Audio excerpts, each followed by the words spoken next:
Shima Salam is a cloud solution architect, writer, consultant, vendor to Microsoft, an official Microsoft Cloud ambassador, and a certified trainer.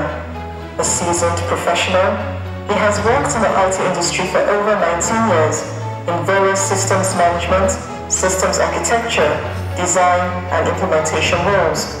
In the past 9 years, he has worked as a freelance technical director and co-founder at MCT Global Services, and also as an IT research fellow and subject matter expert at Digital Bridge Institute.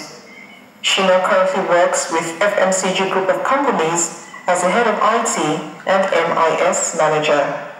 He holds a master's degree in information technology and has wide experience in field production environments and in teaching different age groups.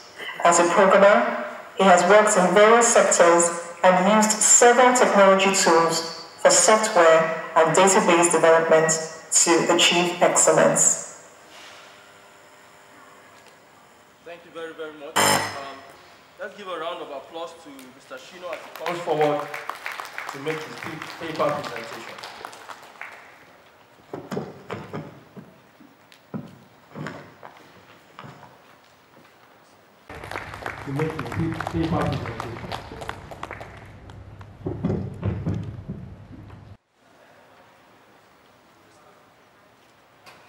Good afternoon, everybody. Good afternoon, everyone. I hope you enjoyed the first presentation, and here today I'm presenting a paper. Don't worry, I have 35 minutes to 45 minutes. I'll be through shortly.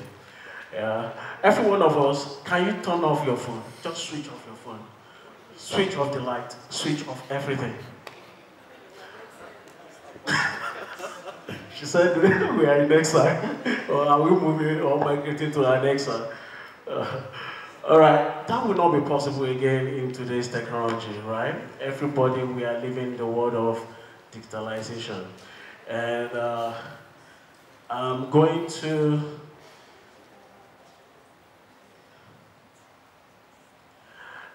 to move very fast because every one of us, we are already there in the world of today's technology, right? The objective that I have here is to introduce us to the topic and my focus today.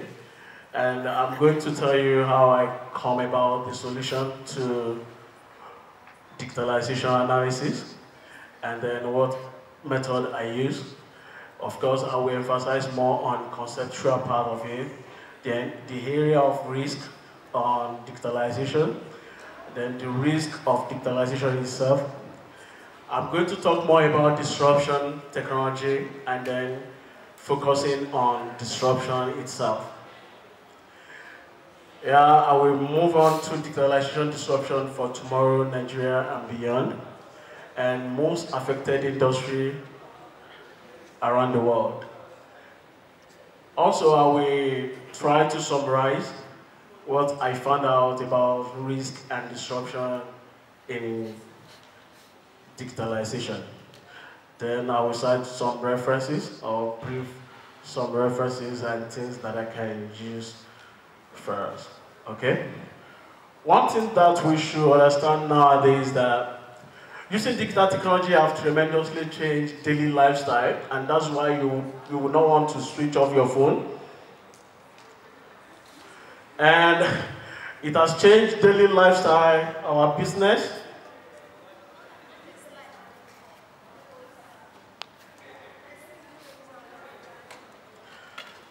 Business model have changed, leveraging technology to create customer experience, to become agile and unlock new features. A perfect convergence of human values such as empathy, newer business model, and unprecedented technology prowess have come into place. And likewise, we have digitalization, therefore, can be defined as a technology of daily lifestyle activities. It's part of us nowadays. Digitalization is not a choice, it is a process that all firms must go through. Every one of us have to go through it. Irrespective of your field, whatsoever that you do, you need to adopt it.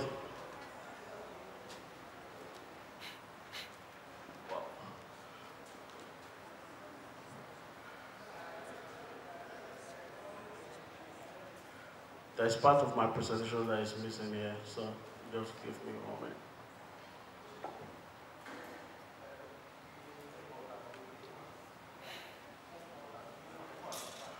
So digitalization ran through lifestyle. It makes us agile, business model, leveraging technology, customer experience, and new value. It incorporates new value into it. And then my focus today is to achieving a bright digital future require knowing and managing the adverse effect of digitalization. And then I'm focusing on risk of digitalization and disruption for tomorrow's Nigeria and beyond. Risk is the potential for uncontrolled loss of something of value. Value can be gained or lost when taking risk resulting from a given action or inaction, foreseen or unforeseen. Every one of us, we have many opportunities, and to every good opportunity, there must be a risk, right? So risk can also be defined as intentional interaction with uncertainty by Wikipedia, all right? So there will be always a risk in every good opportunity. So dark ages of IT is not new. People have been studying more about IT, risk of IT. The first presenter, Mr. Isobe, talked about security, how security might not be able to handle AI, how analysis might not be able to handle AI. So those are risks that we can work on, and then we can manage them as we go on. I came about this design. If you look at it, there are 3 segments, left and right. What does it simplify? By the end of this paper, I will be able to tell you that everything are under control. We can really mitigate and provide solution to every point of digitalization. To identify structure and communicate the most severe risk and disruption of digitalization, I use the following development procedure and different analysis. Number 1 is iterative taxonomy. I try to separate our development procedure suggested by Nick Harrison in 2013 about helping identify, structure, and communicate the most severe risk and side effect of digitalization. So I try to look into it, how you can narrow down some specific aspect of digitalization. Then I use also predictive analysis to let me know what is likely to happen in disruption technology. Also, I look into prescriptive analysis for the future.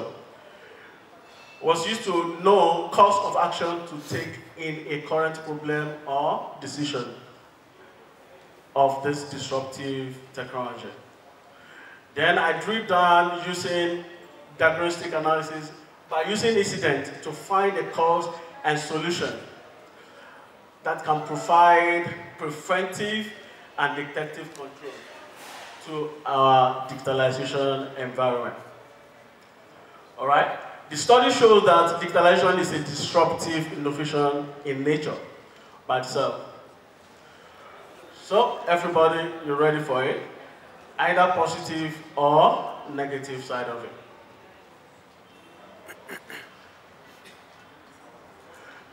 The method I focus on disruptive innovation is an innovation that creates a new market and value network and eventually disrupt an existing market and value network, displacing established market-leading firms, products, and alliances. That is defined by Wikipedia, and is using that to depict what digitalization is. Just observe something there. It's an innovation, all right? But it creates a new market. There's going to be a new market. Mr. Exerbere asked that, okay, are we going to be jobless when AI comes in? It's not going to be true. Yes, you get more job. When there's no IT professionals, when there's no more solution to provide for your company, then you will be jobless. There are many solutions to provide day by day. We'll create a new market, disrupt existing market, change the business model, creating new values, and then producing new products day by day, and then that will make us being active and still in business. What are the innovations all about? Innovation technology enforces things that can provide you a disruptive innovation, like we have seen. You mentioned about Uber, you mentioned about several technology that AI can do, but AI is not only disruptive technology that we have. So we have innovation systems that affect cities, that affect justice and legal infrastructure, internet governance, private investors, and then we have many solutions on government innovations. We have many solutions on business model innovations, technological innovations, innovations for social benefit, for different level of age and our culture. Okay, disruptive technology innovation model keep on growing, and then it keep on increasing.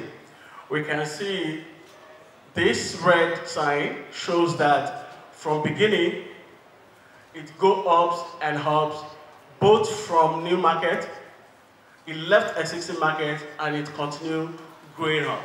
We have the ubiquitous disruptive innovation every day, and it continue growing in today's culture and our environment. We are living to see it, that I don't need to stay long on the road waiting for a taxi to come. I can sit down here, right here. The app will locate where I am, order a taxi driver to come and pick me, and then I get to where I'm going, monitored. Yeah, there's a server that monitors that, and then which provides security also. All right, so it keep on growing, and then everyone needs to look into it, and then make sure you involve in it. So innovation technology is a breakthrough. It's a breakthrough that changes an industry competitive patterns, and is that different types of innovation require different strategic approaches. Yes, it requires strategic approaches. And this strategic approach is equal to the problem with conflicting in disruptive innovations. It's an opportunity, and there might be a problem. It must be having a good risk, and that is why you have to manage the risk. And those of us that are in business continuity, that's where you have work to do. All right? So, and this is what I come about. How many of us are into business continuity? Let me see your hands. Business continuity, many of us. And then risk management experts that are here, security expert. Good. You have a lot of work to do. Business continuity, risk management, and disruption innovation theory give me this clue that you are looking at here. Business continuity is not a separate function to risk management. It is an output of the risk management function. And that's why I created that image leading into it. Disruptive innovation built into risk management. All right? Disruption happens when the incumbent mainstreams customers started taking up the startups, products or services in volume. Many old markets will not be able to do that. But you see that old market is growing, and suddenly they stop growing. And with new idea, you come up with a technology that can propel or enhance that old business, or transform the entire old business. You have created a disruptive innovation or technology. And that is what we refer to as digitalization. A business continuity plan, put simply, in corrective control for a disruption-related risk. And that's what I'm going to talk about later, disruption-related risk, not just negative part of it.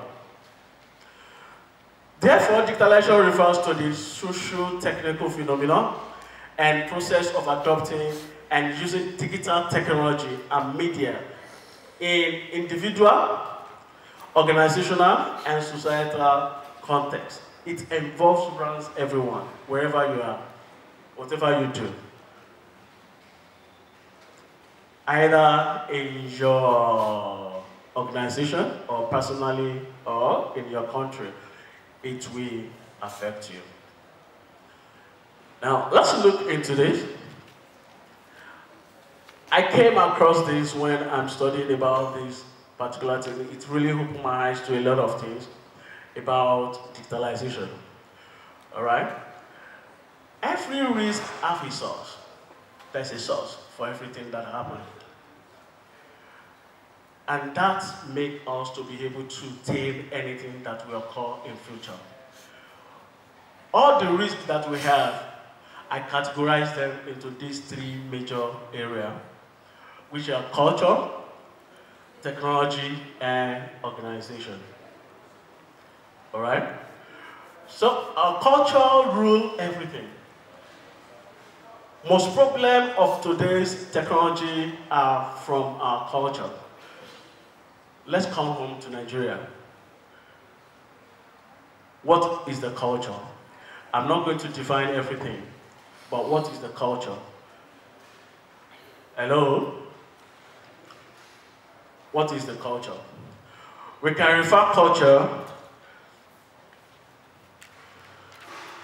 is an umbrella term which encompasses the social behavior and norms found in human society, as well as the knowledge, beliefs, acts, law, custom, capability, and habits of individuals, include beliefs or religions.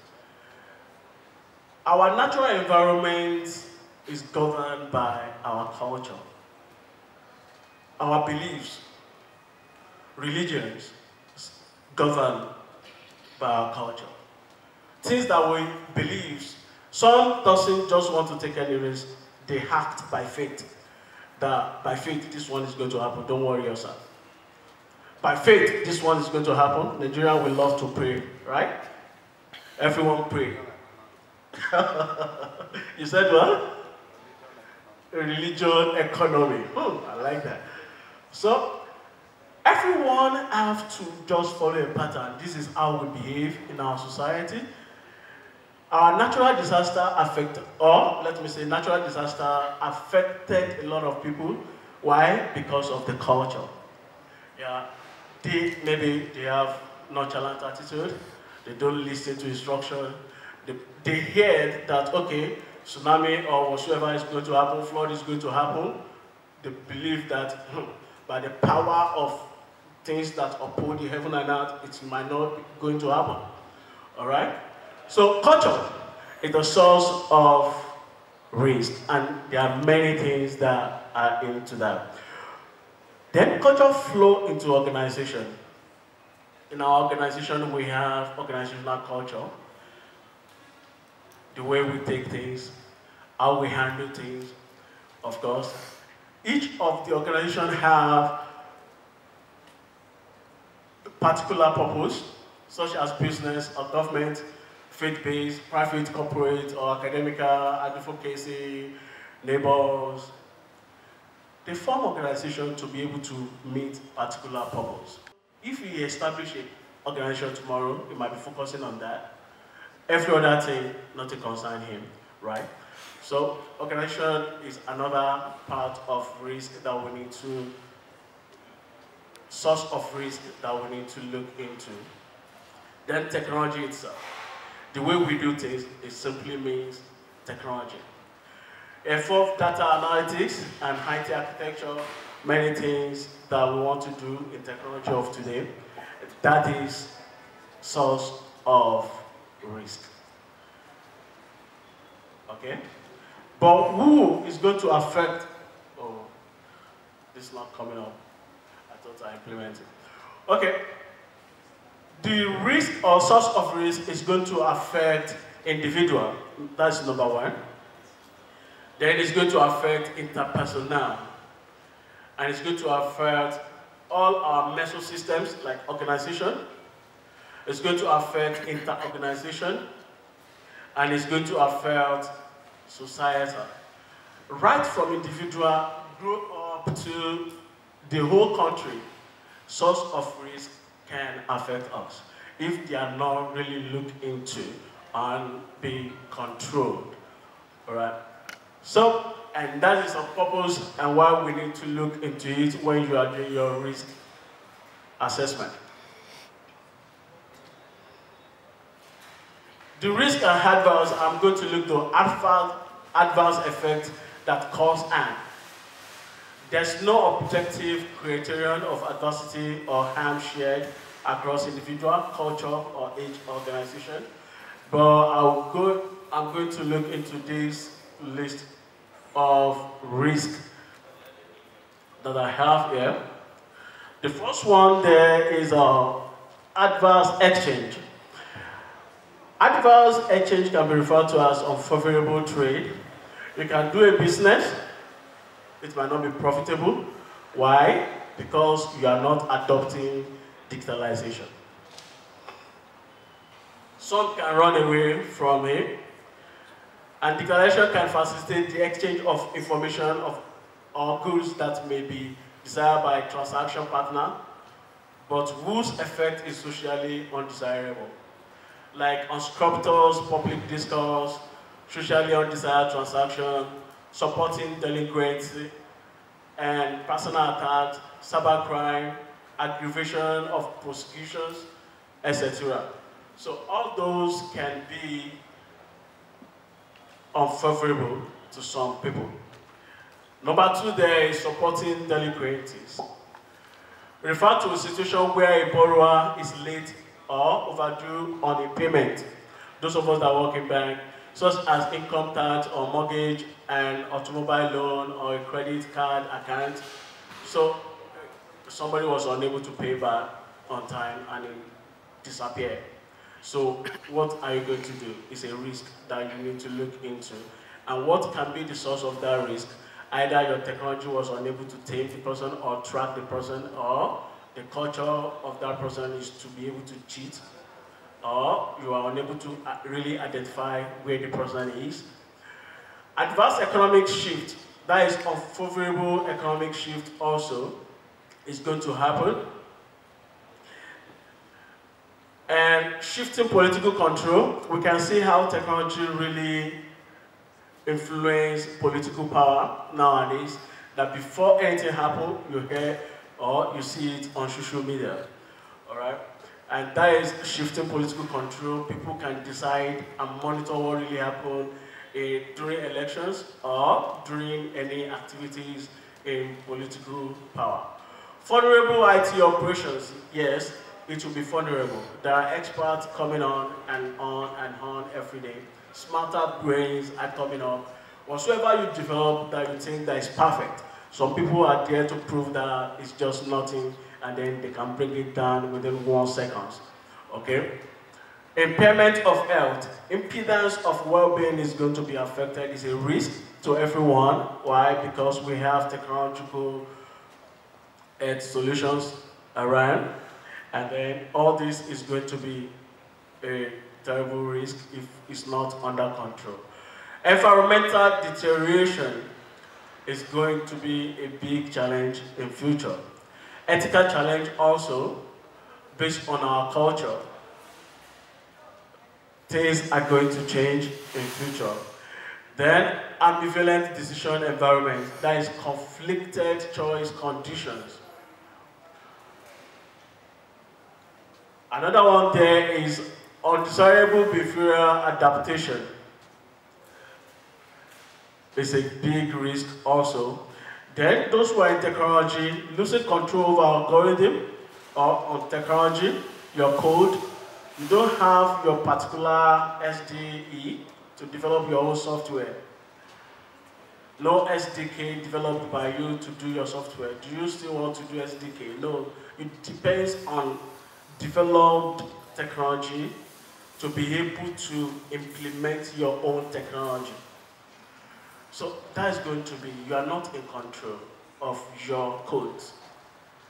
GTO, yeah, we have a repository online, we can save our codes there. So someone can have access to your code. We share codes nowadays and then easily, more than ever before. Team foundations there to help developers share their code, work together irrespective of location, right? Which means that your code is not belonging to you, all right? There will be sometimes that developers are no more in control of what they put in or what they generate as their own personal code. And what can solve that one is authentication and security in future. All right, we can implement that one in our technology later in future. All right, those are the risks that I can identify now for digitalization. Disruption. A positive part of it is going to affect every area of businesses and every area of any sector. Whatsoever you have as a framework that you use to manage your services is going to affect it. So there are solutions on strategy, there are solutions on design, there are solutions on transition, delivery, operations, continuity. Why are those solutions? Because it's going to affect each area of your service environment.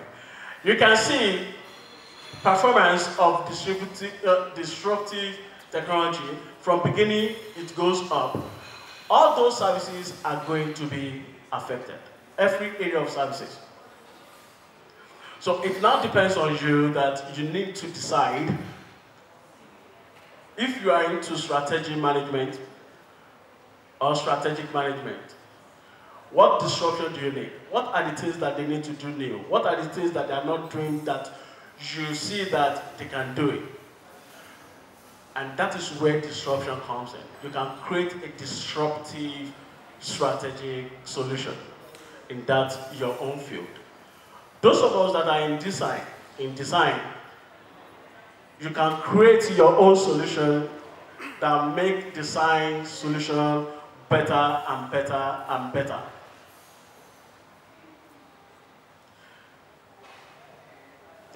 Likewise, those of us in delivery, you can look into it like e-commerce company, like Amazon, they are moving on, Microsoft, they are moving on. Okay, what if you talk about AI just now? Amazon is thinking about how they can make a drone to deliver package to people's doorpost. Okay? That is a delivery. That is a disruptive design or delivery. They want to make, delivery to be easier. When you order, they might not need to use maybe any logistic or driver spending on that. They just want to deliver to your doorpost using drone. Okay? It's possible. If a man can take it, it can happen. All right? Disruption to transition and to operation and continuity is all about what you offer people. How do you want feedback? How do you want your operation to continue? Everything here requires a solution in every aspect of services.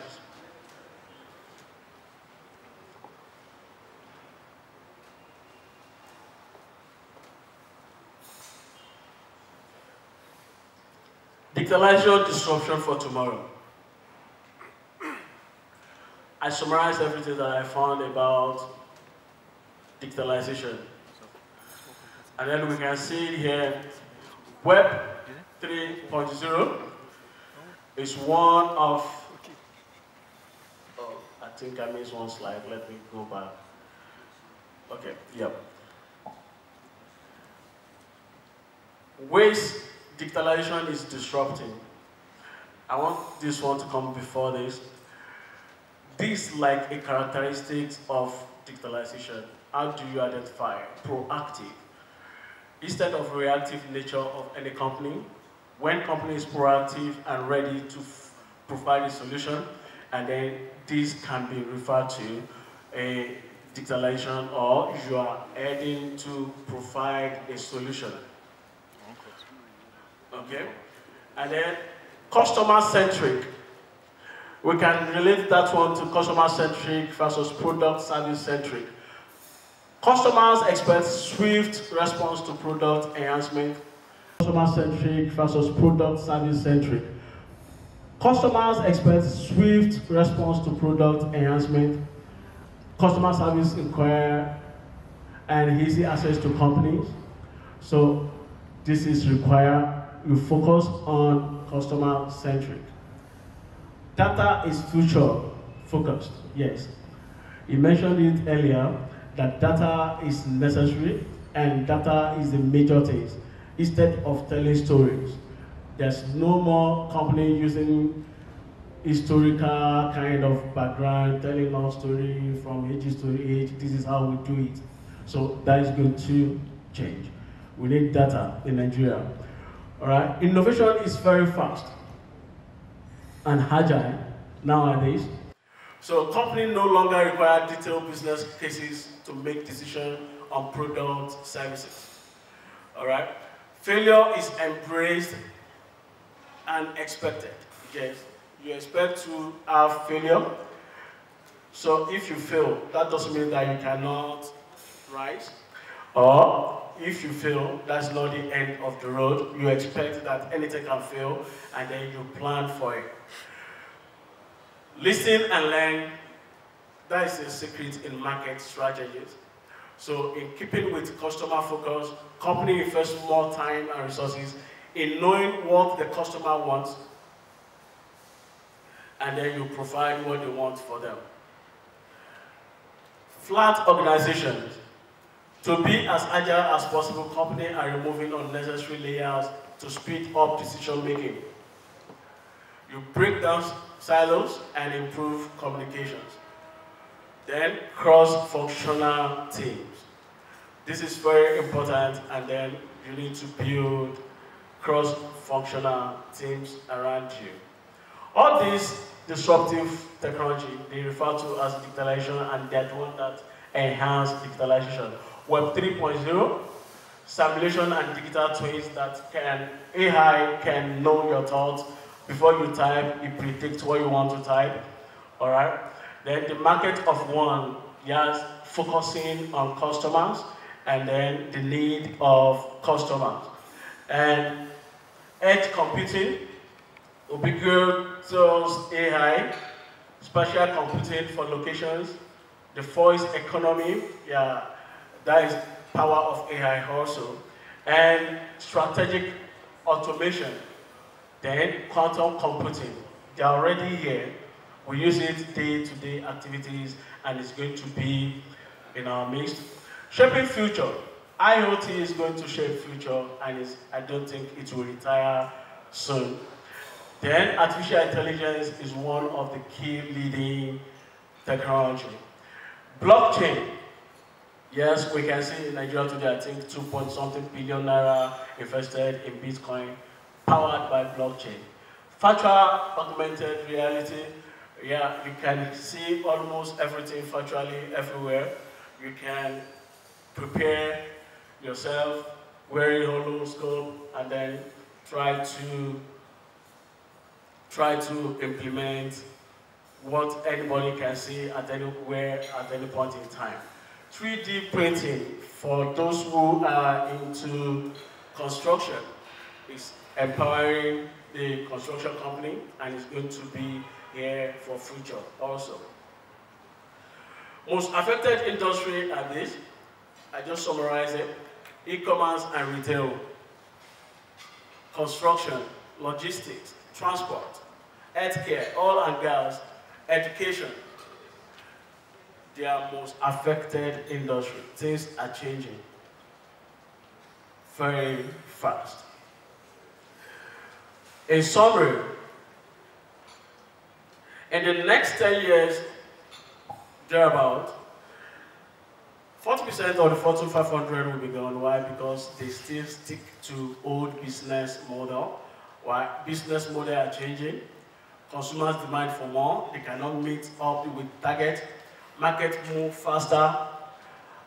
Return on investment, uncertainty.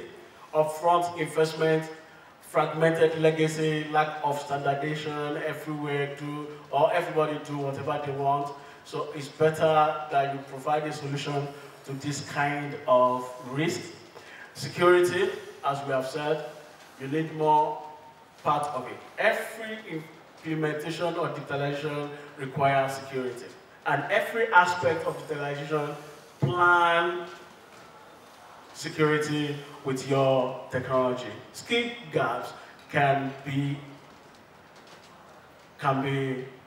a disruptive negatively in future.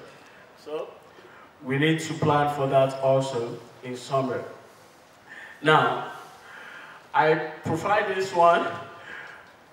We have source of risk, and all those lines linking to the central are risks. Risk comes from all those sources, and then we need to derive a corrective control into it. At the center, we identify the cause of the disruption, and then we implement preventive and detective control at the central. Whatsoever comes from the source, irrespective of any aspect they come from, you need to drive a way of mitigate them directly. You identify one risk, find 3 solutions that can counter the same risk. Each one of them can be looking into. I put digitalization there, it's a solution, it's a technology. Business continuity, risk management, they are the one that can rescue the nations, me and you, our organizations, in future negative hazard of digitalization. And this is where I'm going to stop. They gave me 5 minutes to stop. I just try to rush everything down there. So, if you have anything to ask me, I still have like 2 minutes. Let's give a round of applause. I believe strongly that you are going to find solutions to all the risks that we have listed and disruption before you leave this conference. I wish you well and enjoy the conference. Yes, let's give a round of applause. Thank you, Mr. Shino. All right, I believe there are questions. There are questions, so we'll entertain some questions for the next 7 or so minutes. So if you have questions, please indicate and we'll get the mic over to you. Let's take like 3 questions. Questions?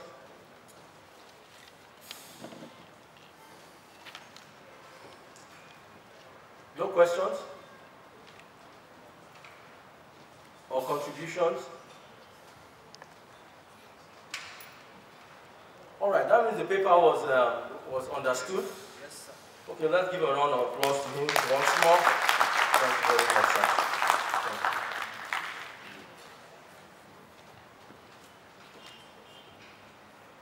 All right.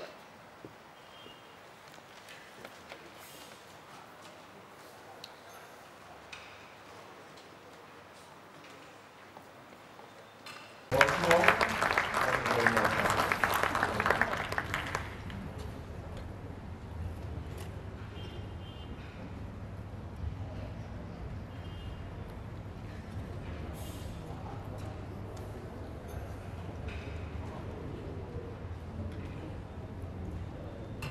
We're going to be going ahead quickly. We'll go ahead to the next paper, and I'll just go ahead to read out the citation of our next presenter. Are we doing well thus far? I think we are trying to manage the time better now, so let's see how we're able to do that. So our next presentation is titled Building or Modernizing Own CSIRT/SOC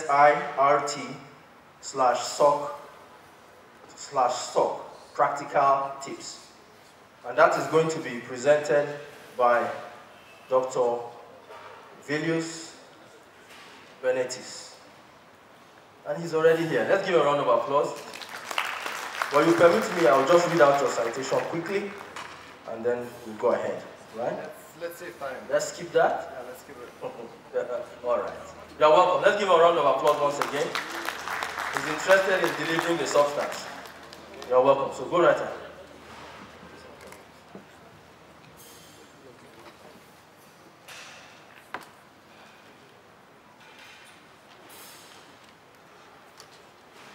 Okay, hello everyone. How many of you are ISACA members? Some. Okay, I'm ISACA member as well. It happened so that your president asked me as a president of another chapter to come over and speak. I couldn't resist, so that's why I'm here in the ISACA family. How many of you are auditors? Okay, I'm gonna put some slides for you especially. How many of you are security or cybersecurity people? Okay, the presentation is to inspire you. How many of you are technologists who can run Linux? Okay, a few of you, I'll try to satisfy some of your needs as well. So, the screen is quite small, so apologies for those at the back. You're welcome to come closer if you find it relevant. So, myself, I'm coming from north of Europe, the country called Lithuania. We are the last pagan country in Europe, so we accepted Christianity the last. We're fighting all over us. Asians, centuries ago, we were half of Europe of the size, but now we're small. Tiny, tiny, tiny. It's like your Abuja, probably. Okay, so now I heard that besides Nigeria being the top economy, the #1 economy in African continent, you as well are fintech. So if you look at European fintech agenda, so Forbes announces that my country is a hotspot for fintech. So there's a reason for those who are in fintech to come over or at least pay attention. As well, we launched recently the project that as a consequence of that, there are 15 Nigerians from Abuja coming to my country, and one of them is working for my sibling company, NRD. And there's going to be 50 of them. Afterwards, in 1 year, for them to come back and bring Lithuanian armies of us come here and do business together. So up till now, usually we thought about Nigeria as Afghanistan, Chad and other places not to go. So I'm here because we felt that it's probably worth to start talking. So these are the people which you cannot see. These are 15 darker faces. I'm here the only one probably with pale face. So our houses look like this. That's where I live. Of course not. It's a castle that you can visit, but this is a screenshot of, that's where I live. That's kind of the country where I'm coming from. We have hot air balloons flying over the city every day. It's one of the few capitals in the world where you can do that because the airport somehow allows us to fly. And there's a small quote. So this is my LinkedIn page. So if you want to know about my place, just go on my LinkedIn, invite me, and there's one of the last posts which I put to the 10-minute video. Why I'm telling you this? Because now I'm going to talk to the serious things about cybersecurity. And I want you to learn something and take, after my presentation, something for you. So for those who cannot connect to the next story, at least connect to this one and think about visiting my country, my tiny north, cold at winter, -20 when I bicycle. It's a little bit cold, but let's see. So what I do, I work for a company and we build CIRTs, or Security Incident Response Teams, around the world. So what are these CIRTs and why do we need them?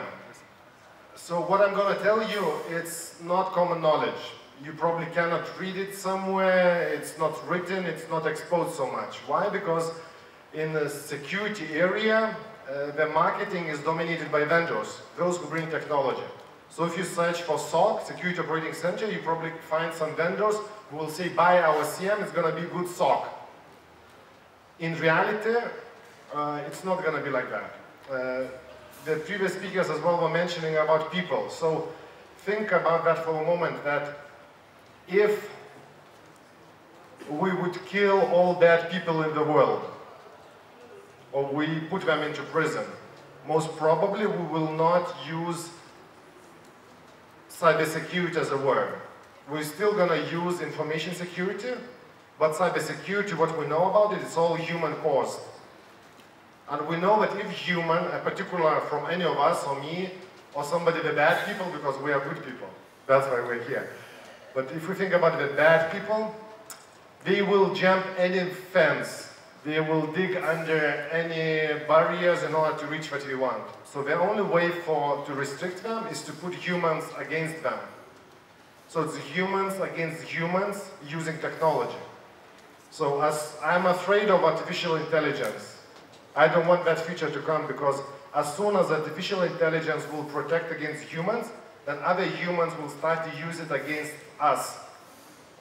And that's, I hope that's for my kids and my grandkids, not for me. I want to retire by that time.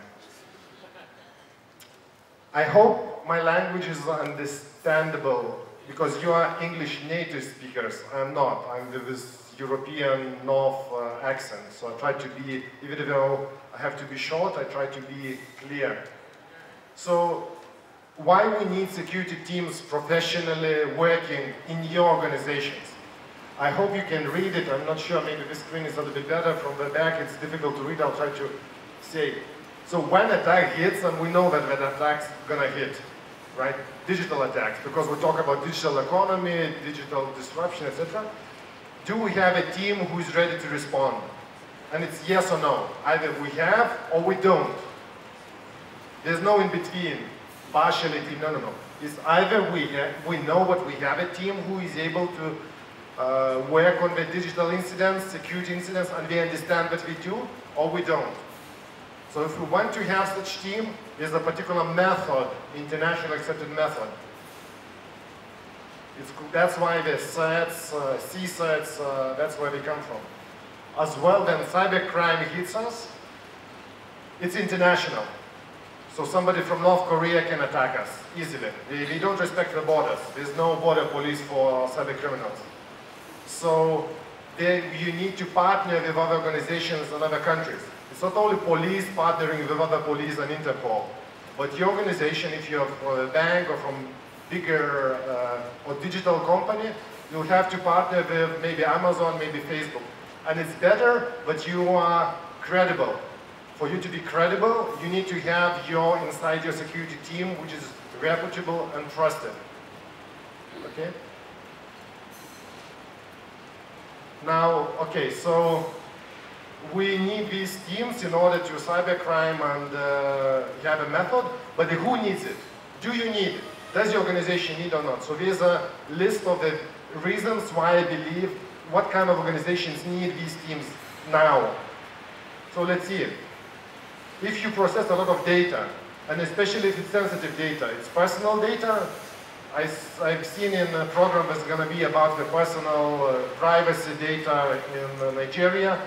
I believe you're moving towards the same principles as US is moving, as Europe went for GDPR. Or it's financial, so all the banks, all fintechs, etc., or other areas. Or you automate processes heavily. It means it was paper process, now you automate it and it's relevant for whole country or for substantial of a business because it can be disrupted. Then you might be part of the critical infrastructure. And government tells who is critical infrastructure, and then usually they classify. So only you know if you are part of the critical infrastructure, and if you are, you probably need to have CERT and SOC working, or SOC working properly. Or you are highly susceptible to the cyber threats, especially other countries. Probably all of you know that spying, it's legal, right? Spying is legal. internationally. Nationally, not legal. 200 countries exist in the world. In national laws, it's illegal. In international law, it's legal. That's what countries were doing always. They're spying on each other. And sometimes it's good to spy on your neighbor because then you hear how nice he talks about you and you build the trust. So spying is not only negative, it can be positive. Think about your neighbors. Neighboring house, right? But other countries are attacking. Now we hear that Chinese were taking secrets from US to build their own aircraft, etc., etc. So if you're working for some relevant technologies for your country, that could be as well important for you. Now for auditors, this is a slide for you, from ISACA auditors. This is from the book of 2015 from ISACA. It talks about the process of auditing. Then I passed my CISA exam in 2008. I wished this diagram was there, because CISA book is like this, and it's a lot of text, and you get confused from the theories. This one puts the order. But in planning, you prepare, then you do field work, then you report. So when I'm talking about cybersecurity, I want for all of you auditors to put something in the scope. I apologize that the text is small. I didn't know how big is the screen. So, but the beginning, cybersecurity maybe becomes not as an object for audit. Maybe object for audit is automation of business processes. That's what are computers and information systems. And maybe there, the second step is something what you want to check, is your automation resilient to cyber threats? And how you do that, the third step, then it's maybe you use particular method, or you look at how your security, like you focus on your security operations, your IT security teams, are they working effectively? And then you use a model for that, for example, SOC CMM model to assess. And then at the end of the field work, you may end up with the conclusions, the roadmap, how to improve your operations, and as well maybe you get a certificate saying of your maturity. So for auditors, there's a particular process on how to get into what I'm talking further on. But the summary of that message is, if you cybersecurity audit is probably not the value by itself. The only reason to do that is to ensure that your automation works properly. So if you are thinking that your automation can be harmed by cybercrime, cyber attacks, etc., you need to audit particular capabilities. It can be skills of security people, it can be processes and other things. So, the terms. There's no legal definitions of CERT or CCERT. So, where it starts, you have IT security team, in whose organization there are IT guys who do something with security, with firewalls, with other things. Do you know, in your organization there should be some people. Think about the names in your head, don't shout, but think about who are these IT technical people, okay? How often you see them smile? Probably every time you give them chocolate, but otherwise they're overloaded, they're confused, so it's IT security team. There's a lot of pressure for them because the mechanisms do not work well. So these teams, think about the security people, technical especially, imagine that they put in the proper processes where it's clear what they do, how they work, and their success is measured. That's what I'm talking about. It can be in your organization, it can be in your sector, it can be in national. For example, Nigerian CERT, NG CERT. This is that kind of organization. And the terms, CCERT, that's the generic name, Computer Security Incident Response Team. Synonymously are other terms like CERT, Computer Emergency Response Team, like NG CERT, Nigerian CERT. It is CIRT, could be Cybersecurity Incident Response Team, or Computer Incident Response Team, can be PCERT. It can be ISACA for groups which share information versus just focusing on incident response. For you, it doesn't matter how you're going to call your team. It can be as well Security Operating Center. So it's the same process, just we focus on monitoring what's happening in the networks. Okay? So now, anybody has such a room, with people sitting in computers and there's a big video wall. Or maybe small video wall. Okay? So these are usually socks. When somebody talks about sock, we imagine this, right? Who have read about socks? Who were thinking about socks before, ever? Nobody? Okay, if nobody, okay, then I'll speed it up. But okay, there are some hands, so I'm gonna tell for you, those who were brave enough to raise their hands, okay? So now it's a message for you. So I meet a lot of people who talk about socks. We want sock. And then what I say, okay, so you build the wall, okay? So how many screens are on the wall? It's a small picture, maybe here it's better to see. It's 12 screens, fully pasted together. So the price for that video wall, it's around $150,000 or more. Because the controllers, etc. What we show on the wall like here is PQ map. So here it's not possible to see, but this is a black rectangular where it shows in the world how attacks are happening. Value less for your organization. It's good for looking and observing for management, etc. So that's why they spend 1/4 of their investment just showing how something is attacking somebody. But there's no peace in the world. So this is the message, no peace in the world, right? Other things is something on the wall. But think about the people who are sitting. How often do they look there versus they look in here? So how much value they can get there? We don't know. So where the value comes? Either from the screen, seldomly. Is it coming from the computers where they work on? Like machines, software, artificial intelligence? Artificial intelligence would be in the background in the data centers. In reality, the value comes from the humans and how you can justify, is it running well? You look at their faces and see if they're smiling. Or not like gazing out from their tiredness. So what is important for SOC is to focus on the people who are going to work. So when you think that you're going to buy something for the SOC, some technology, some CM, some source, some whatever, firewalls, etc., think about the people who are going to go and work with them, and do you understand what they're going to do? If you don't, you probably need to spend more time before buying technology, because probably technology is not the answer for your pains. So how to make it work? So first of all, I want to show you some short model. It clarifies what this team does. So imagine in your organization, in a company, so it's a board or maybe politicians if you're a government organization, etc. And then, so who would say that we need to go digital? Digital Nigeria, digital processes, digital transformation, etc. And there should be some security guy like CISO, Chief Information Security Officer, or Chief Security Officer, or Chief Risk Officer, or Chief Financial Officer, somebody who cares about the risk from cybersecurity.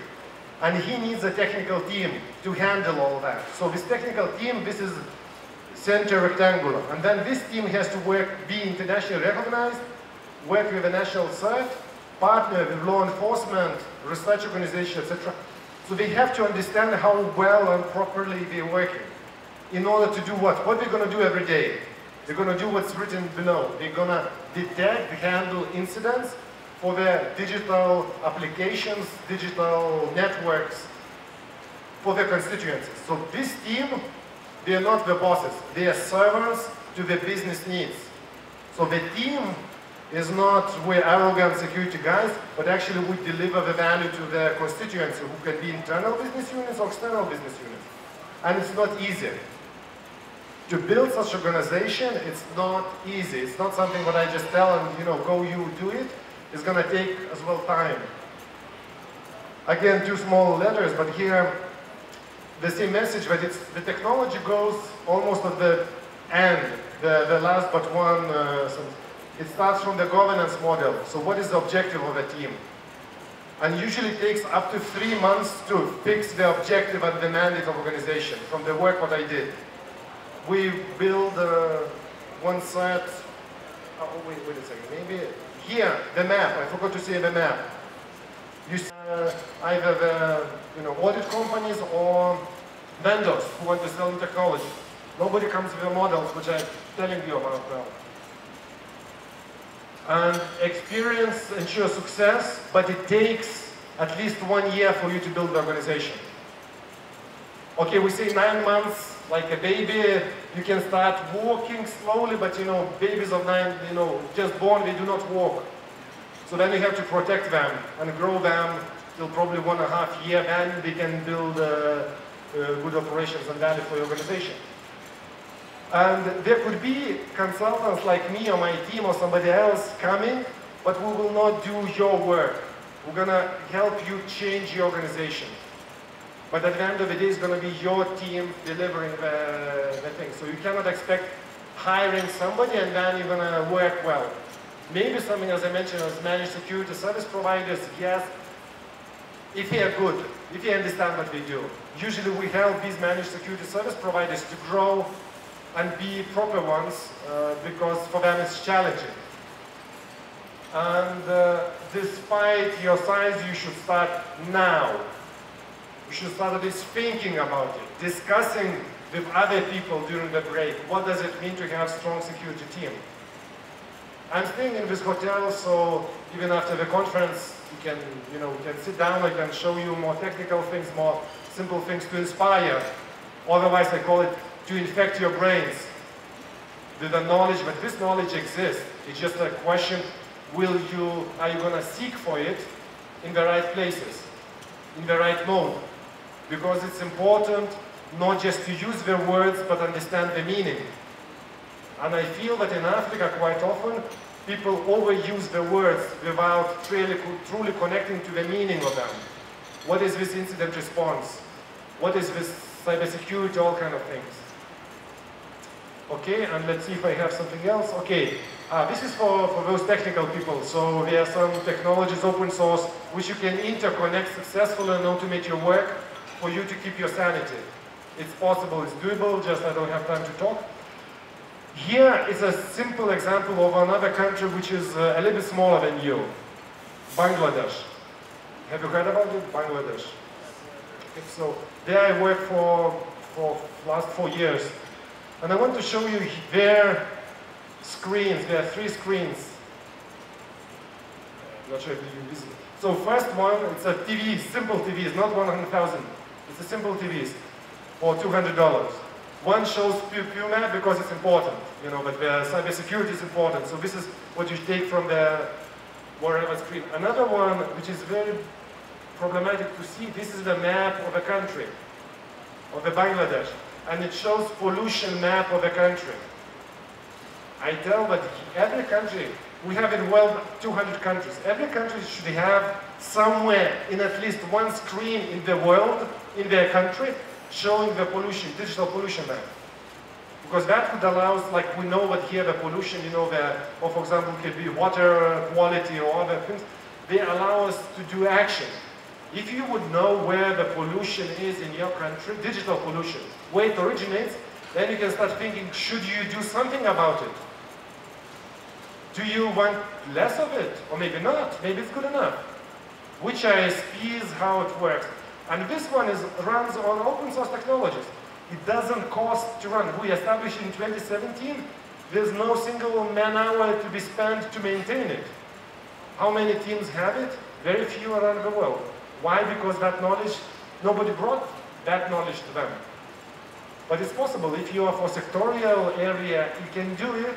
You just ensure that you establish it and then it just works. Okay, you need to patch the Linux systems because all systems has to be patched, but that's the only simple IT maintenance. And then all kind of ministers are coming and looking at the screen, even though it's not fancy, it's not big something. But it's valuable for a country of 170 million people, a little bit smaller than your country. Yes, so thank you very much. I hope I was not over time. And sincerely, if you care and or maybe you want to champion cybersecurity in your organization, come and talk to me. I can give you some tips and tricks how to make it happen, and you're going to be enjoying it. Because there's so many ways how it can go wrong and where you can, fall down. So actually what we do, we cut the self-development for these teams of 3 to 5 years. What you can develop yourself, but with some assistance you can shorten that time, because CSERT build out it usually to maturity team, it takes 7 years or so. The Japanese say that it's 5 years, at least 5 years. We say 1.5 years you can be up and running. Realistically, with shining eyes.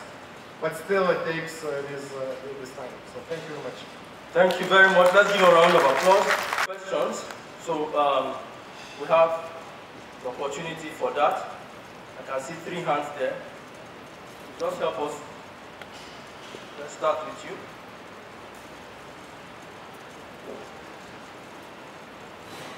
Good afternoon. Thank you for your presentation. I have this challenge where I work, where we have, like you alluded to in your presentation, consultants coming in and spelling out some kind of, after reviewing our systems to management, saying that we're not complying with best practice, spelling out some kind of one-size-fits-all solution in their audit reporting after reviewing our systems to management, saying that we're not complying with best practice cybersecurity considerations.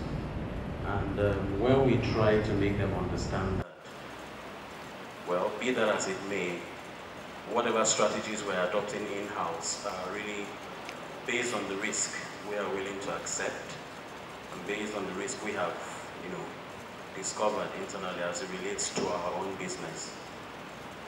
And very many times, management will come down hard on us that why are consultants finding these gaps? And when we now go back to management and tell them, okay, if you want us to comply, this is the budget, and management pushes back, saying it's out of the roof, we can't make it. So how do we marry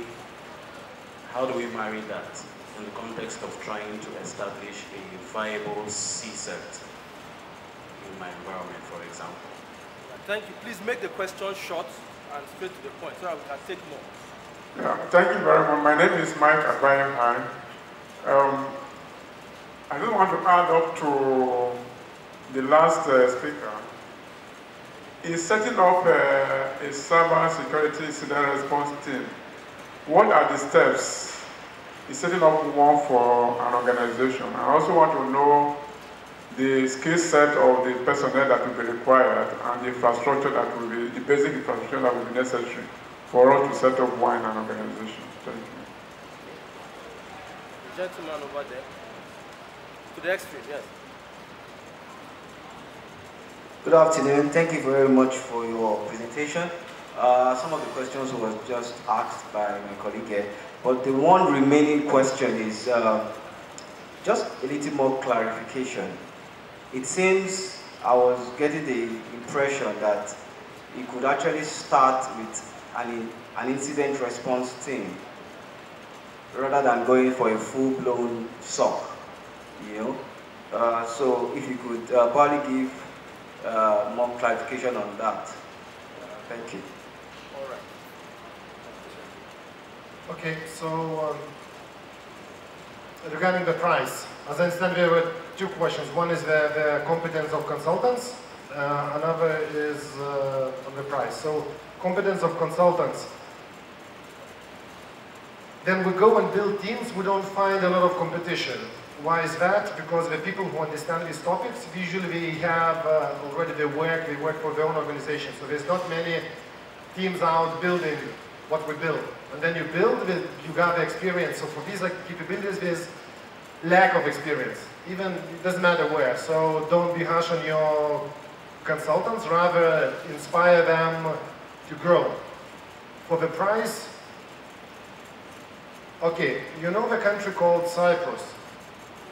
Okay, Cyprus is a small country, but financially it's strong. There's a lot of banking and other, in the crossroads of all kind of interests. How much you think it costed them to build a CERT, national CERT? Any guesses? How much? 100,000 plus people's salaries, which are not big. Okay, so for $100,000, they covered the country. From the schemas I was showing, the smallest one, it's probably, if you already have something working to structurize and make it, It might be $50,000 for maybe just that transformation. It can go for the national, like Bangladesh now, the 3 years probably we spend 3 million. That's given that there's a lot of open source technology. Some organizations cannot run open source, then you add millions and millions of licenses on top. So it's a choosing organization. However, I would always say start from, and that's partially the answer for second gentleman, is that you can start from small and build on open source. Afterwards we have processes, and if you want to change the tools into commercial one because open source is not sufficient for us, you always can buy. It's very easy. Where it's difficult is to buy technology and then try to fit the people and the purpose which you don't understand. So better to start from the people, from operations, from open source, and then spend afterwards to vendors happily after. Now what I need for building set, it's 1 hour discussion, so if you really want to do that, after conference finishes, I can sit down and go through the process, because it's 1 hour of explaining the process and the interconnections and other things, because there are maybe 10 books written what are CSATs, 3 books. What is CSAT and how important to build one? There's no single book which will tell you how to build one. And there's a lot of unsuccessful stories in the practice when people build certs. So if you want my opinion, we can gather after conference finishes, we can just meet here and I can just sit down and walk through the way of think and the actions to take, where to place and how to make it sure, how to believe it would be, how we justify what we believe it is going to be successful up front before starting. What are the key decision points? So sorry, but yeah, if you're interested, just let's talk after. So thank you very much. I hope it was valuable. If a discussion is not, just think about Vilnius. It's a good place, please come and visit. Thank you. All right, let's give another round of applause. Thank you very much, Sir Gudis. Our pleasure.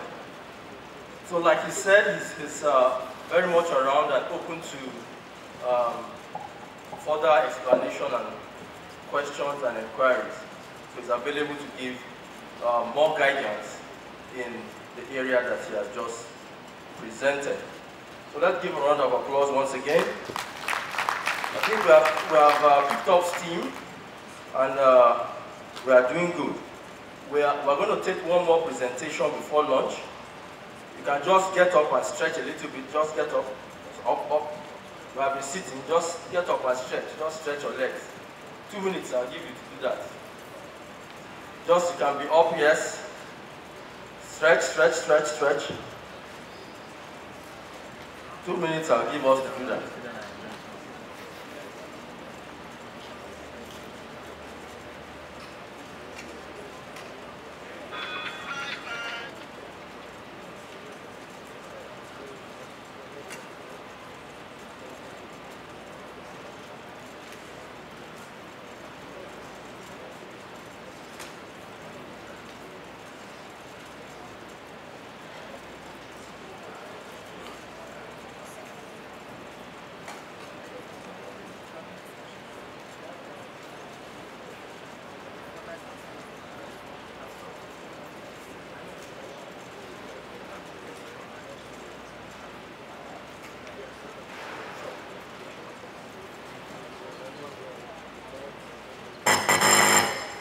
Alright, we can settle down now. Our next paper presentation is titled Cyber Risk to Nigeria's Payment Gateway. Cyber Risk to Nigeria's Payment Gateway.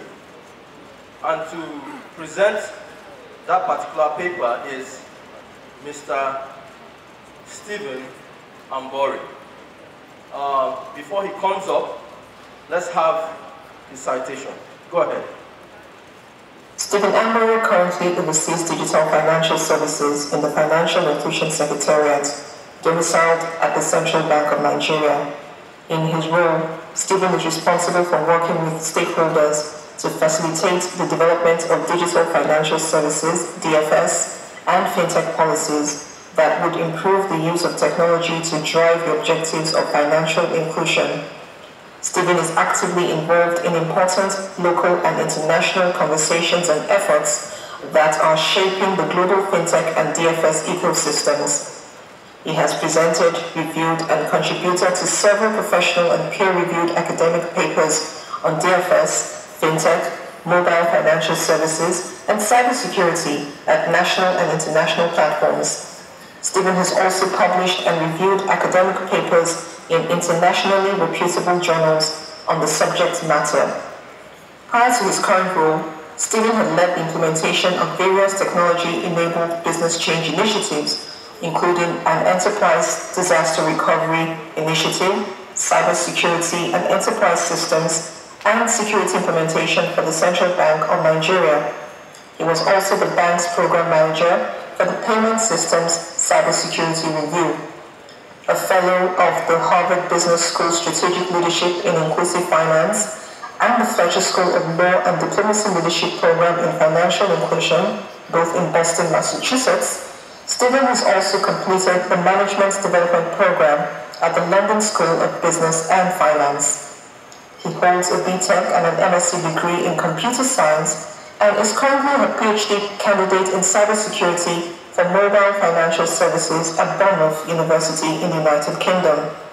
Stephen has held the CISA designation since 2006 and is also a PMP and Prince 2 Certified Project Manager and a PECB Certified Business Continuity Implementer. He holds 5 other technology-related certifications as evidence of his achievements and contributions in the information technology practice. Please make welcome Mr. Stephen Ambori. Give him a round of applause even as he comes forth. Take the podium.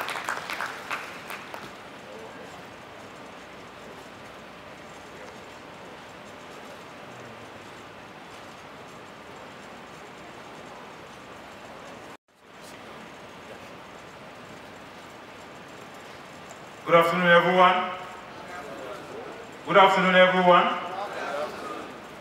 I am very fortunate to have the best period of the day to make a presentation because it's immediately before lunch. Everybody hopefully is going to agree with me quickly and we'll go for lunch. Is that okay? All right. Let's start from sports. We are living in extraordinary times. Very recently, there's a Kenyan that ran a sub 2 hours in marathon. A human being ran 42 kilometers under 2 hours. It is extraterrestrial. It is unimaginable. At that man's average speed, almost everybody here, if you do it for a minute, you can collapse. But a human being ran 42 kilometers under 2 hours. It is very interesting in football. We are seeing records and achievements that will probably take another 100 years to surpass. The most successful Olympic athlete, Michael Phelps, in 2006, he broke a world record. But guess what? In that world record that he broke, he did that race blind. So when he started, water entered inside his Google, and you know it's a competition, so there's no how to come up and shake it. All the man could remember was that if he takes between 18 and 21 strokes, he's going to get to the end of the pool. And he just went in his head. When he brought his head out at the end of the day and looked at the screen, what was written there was world record. How can a blind man break the world record?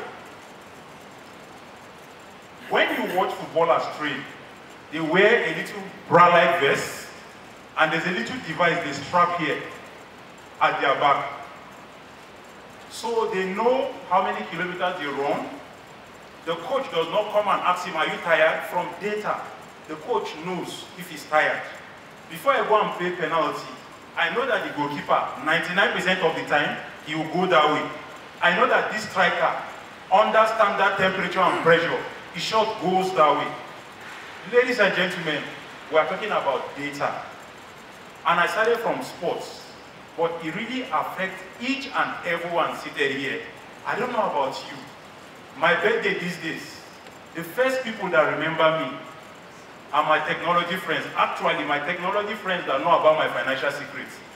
So either my bank, fund administrator, pension funds manager, that tells you something, that something is gradually changing. Let's take back to sports. In August, there was an event somewhere in France, and there was a football legend that was going to be, given a recognition. So the man came and gave a speech that up till today, me, I don't understand the meaning of the speech, Eric Cantona. But I picked something from the speech that is very important. He said two things.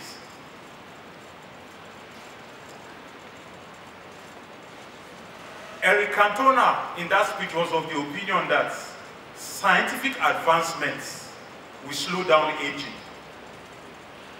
But he was also of the opinion that crimes will be on the increase. Those are the two things I took away from his speech. Eric Cantona is not far away from the real world. There was a Harvard Business Review that was published early 2018. It was a research of 1,000 business leaders. They were asked several questions. Interestingly, overwhelmingly, the business leaders were much more hopeful that a cure for cancer is closer than a secure cyberspace. It's, if you have access to it, it's something in the public space. It was a very curious presentation I saw out there. So business leaders are more hopeful that medical advancements in areas that trouble mankind is much more likely to bring results than a cure for internet, for secure internet. Someone asked me, if it is this hopeless, why bother? I mean, if everybody says the cure is not nearby, why bother? I'll tell you something I read. I don't know if it's real life or cartoon, but I just read it somewhere. That a lion was chasing two men. One of them started running, the other one was trying to strap his boots. The one that was running started laughing at the one that was strapping his boots. He said, you and I were going to die anyway. Why are you doing this? Have you ever heard that anyone outrun a lion? Then the guy that was strapping his boots said, my objective is not to outrun the lion, my objective is to outrun you. Once I'm in the front, the lion can deal with you and I am safe. And that is the race in cybersecurity. We're not trying to achieve a perfect cyberspace. We're trying to be just a little bit ahead of the competition. And you know what the competition is. This is a very important conference, and I know there are a lot of tools, there are a lot of techniques, there are a lot of standards that we hear about. And I do not want to pump more to our minds. So I have two objectives standing here. One objective is to get us to look at the payment system as it were in Nigeria from the view lens of cyber risks. That's one. My second objective is to try and change our worldview as IS and cybersecurity professionals. So by this, if you're expecting how-tos, what to click, what to implement, sorry, you're not going to get that from me. Are we together? All right, let's roll. We see statistics and statistics on cybersecurity, but these days, we do not need statistics. Newspaper headline, like for us in Nigeria, you know, it resonates. So when you see FBI release list of 80, you say these people have started again. When you see Forbes magazine, and you see Invictus, business email compromise. So like the person that was presenting said, I'm currently studying somewhere, and I'll say it the way it is. The reason why I got that admission to study cybersecurity is because of the Nigerian prince. So they say, you're from Nigeria, have you heard about the Nigerian prince? Then we smiled, and that's how I got into this. We have a perception that cybersecurity threats are rapidly evolving. To the contrary, not exactly. So there's a report released periodically, I think since 2012, by NSA. NSA is a European organization that does a lot around cybersecurity. So I just tried to collate what they released from 2012 to 2018. 2018 they released February, so the next one we're going to get in 2020. there are certain things that are very instructive about a NISA's report. One thing that comes out in a NISA's report is you hardly see new strands of cyber threats. So the same kind of threat that you see in 2012 is basically the same kind of threat, except marginal changes that you see in 2018. So this is basically saying the threat landscape does not evolve that rapidly as we want to believe. But this is what happens. The threat landscape goes in the direction of new technology invention. So if it is mobile, it follows mobile. If it is social, it follows social. So for instance, in 2018, something popped up, cryptojacking. It wasn't in previous years. And the reason why this came up is because of cryptocurrency and then the benefit in cryptocurrency. That's how this came up. So let's come to Nigeria. Something very interesting is happening in our payment landscape in Nigeria. You notice that the volume of electronic transaction is rapidly increasing from 2012 to 2018. The purple line here, I know you can't see the color, is instant payments. All of us are involved in this, and that is why when we saw MTN say from today, phone era, everybody started talking about it. Another perception that we have, I'm sure a lot of us have seen this a lot of times. So if you want to classify the threat actors in the cyberspace, there's this script key, there's this activist, there's this nation state. So you are able to plan to mitigate the threat that these actors bring one by one. But unfortunately, it is not necessarily so. We are beginning to see increased collaboration with the threat actors, whether it's NSA that is trying out an experimental something that someone carries and deploys on something, or a state recruiting an activist to carry out. So there's a lot more collaboration within the threat actors, and that too is something that we should have a look at. Basically, we're discussing cybersecurity in the context of payment system in Nigeria. And I'll take some time discussing the payment, and let's be looking at it. I'll help us to look at it with the eye view of cybersecurity. Payment and banking, they are basically about risk. Banking is basically looking for risks, you know, how to manage risk in such a way that it will benefit entities that are involved. The payment system is about, let's mitigate this risk, let's reduce this risk, let's expand the network, bring more people inside. In that expansion and in the reduction of the risk, that is where value resides. And why is the payment system in general such an interesting thing? 40% of income of banks, they get it from payments. So it is an area of focus to them. Unfortunately, payment penetration in Nigeria is still less than 40%. We'll talk about it either now or in the session after lunch. If you look at foreign inflows into countries, if you look at foreign aid, ODA, if you look at private inflows, FDI, and if you look at remittances, remittances is basically above private inflows. For Nigeria, for instance, last year, the inflow was around $24 billion US. That's huge. That's like at par, you know, with Nigerian budget. So it's an area of interest for a lot of financial reasons. 2 weeks ago, I was fortunate to be in a room with the World Bank.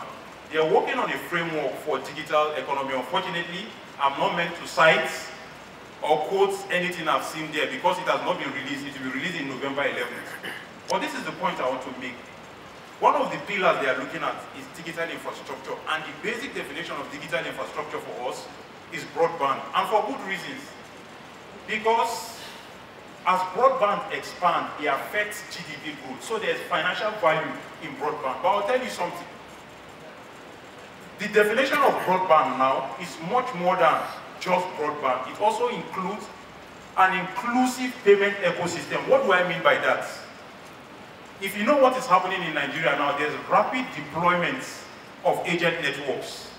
So basically, there are people that provide financial services on behalf of their principals. They are everywhere.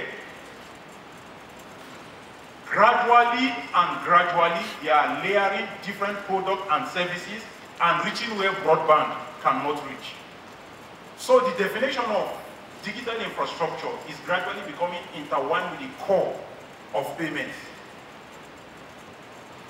Some statistics from Nigeria. As of today, out of every household in Nigeria, 90% of the household, you find a phone inside. This is statistics from a research that was done late last year. As of today in Nigeria, 69% of Nigerians, they own their own mobile phone. After every 30-minute walk in Nigeria, you are likely going to find ATM 24% of the time.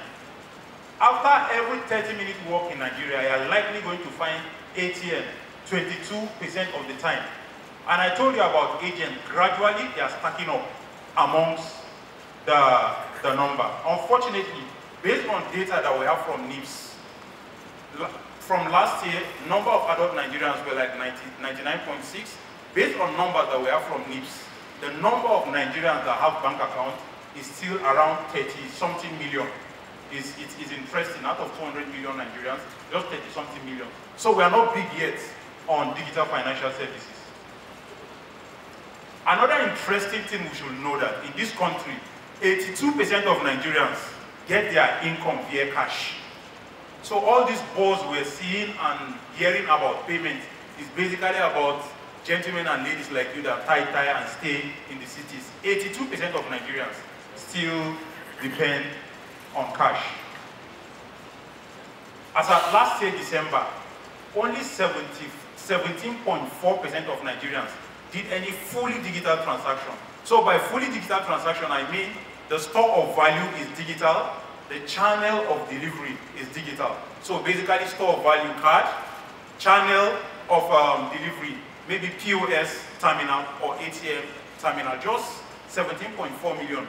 Look at that against 99.6 million adults or 200 million Nigerians, and you know that there's a gap. So for us, the payment system holds a lot of promise, and it's a space we are getting there. And that is why it is extremely important to get cybersecurity and cyber risk right before we go there full-blown, because we are going to get there. As it is today, Nigerians, if you're listening to the news, the Central Bank of Nigeria just issued payment service bank license to the telco. So they are coming into the space full-blown. So we are going to experience an explosion. And the earlier we look at that explosion and know how we manage our payment system space in such a way that we get the benefit and minimize the risk, the better for all of us seated in this room. I just try to bring together the categories of payment licenses that are currently available in Nigeria. This information is publicly available on the Central Bank website. All right, before we go into looking at the payment ecosystem, let's look at the payment process. It is very interesting. You go to a place, you do not understand in their language. The only thing that you need to see is one MasterCard symbol or one Visa card symbol. And you just do sign language, they give you POS, you put it inside, they punch, and you get your value. Magic.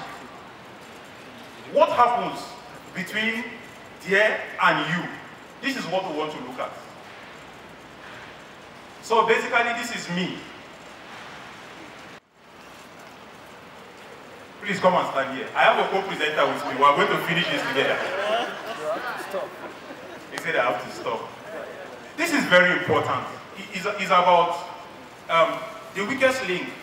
We have a weakness as professionals. We always look at the end user as if it's the problem for our cybersecurity controls not working. And we're all users.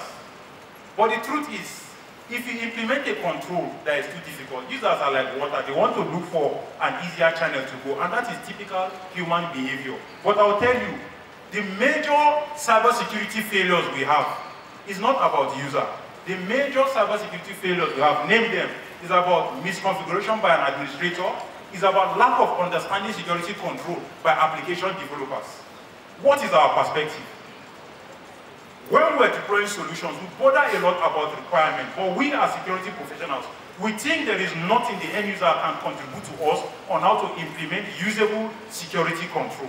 So we don't care about them.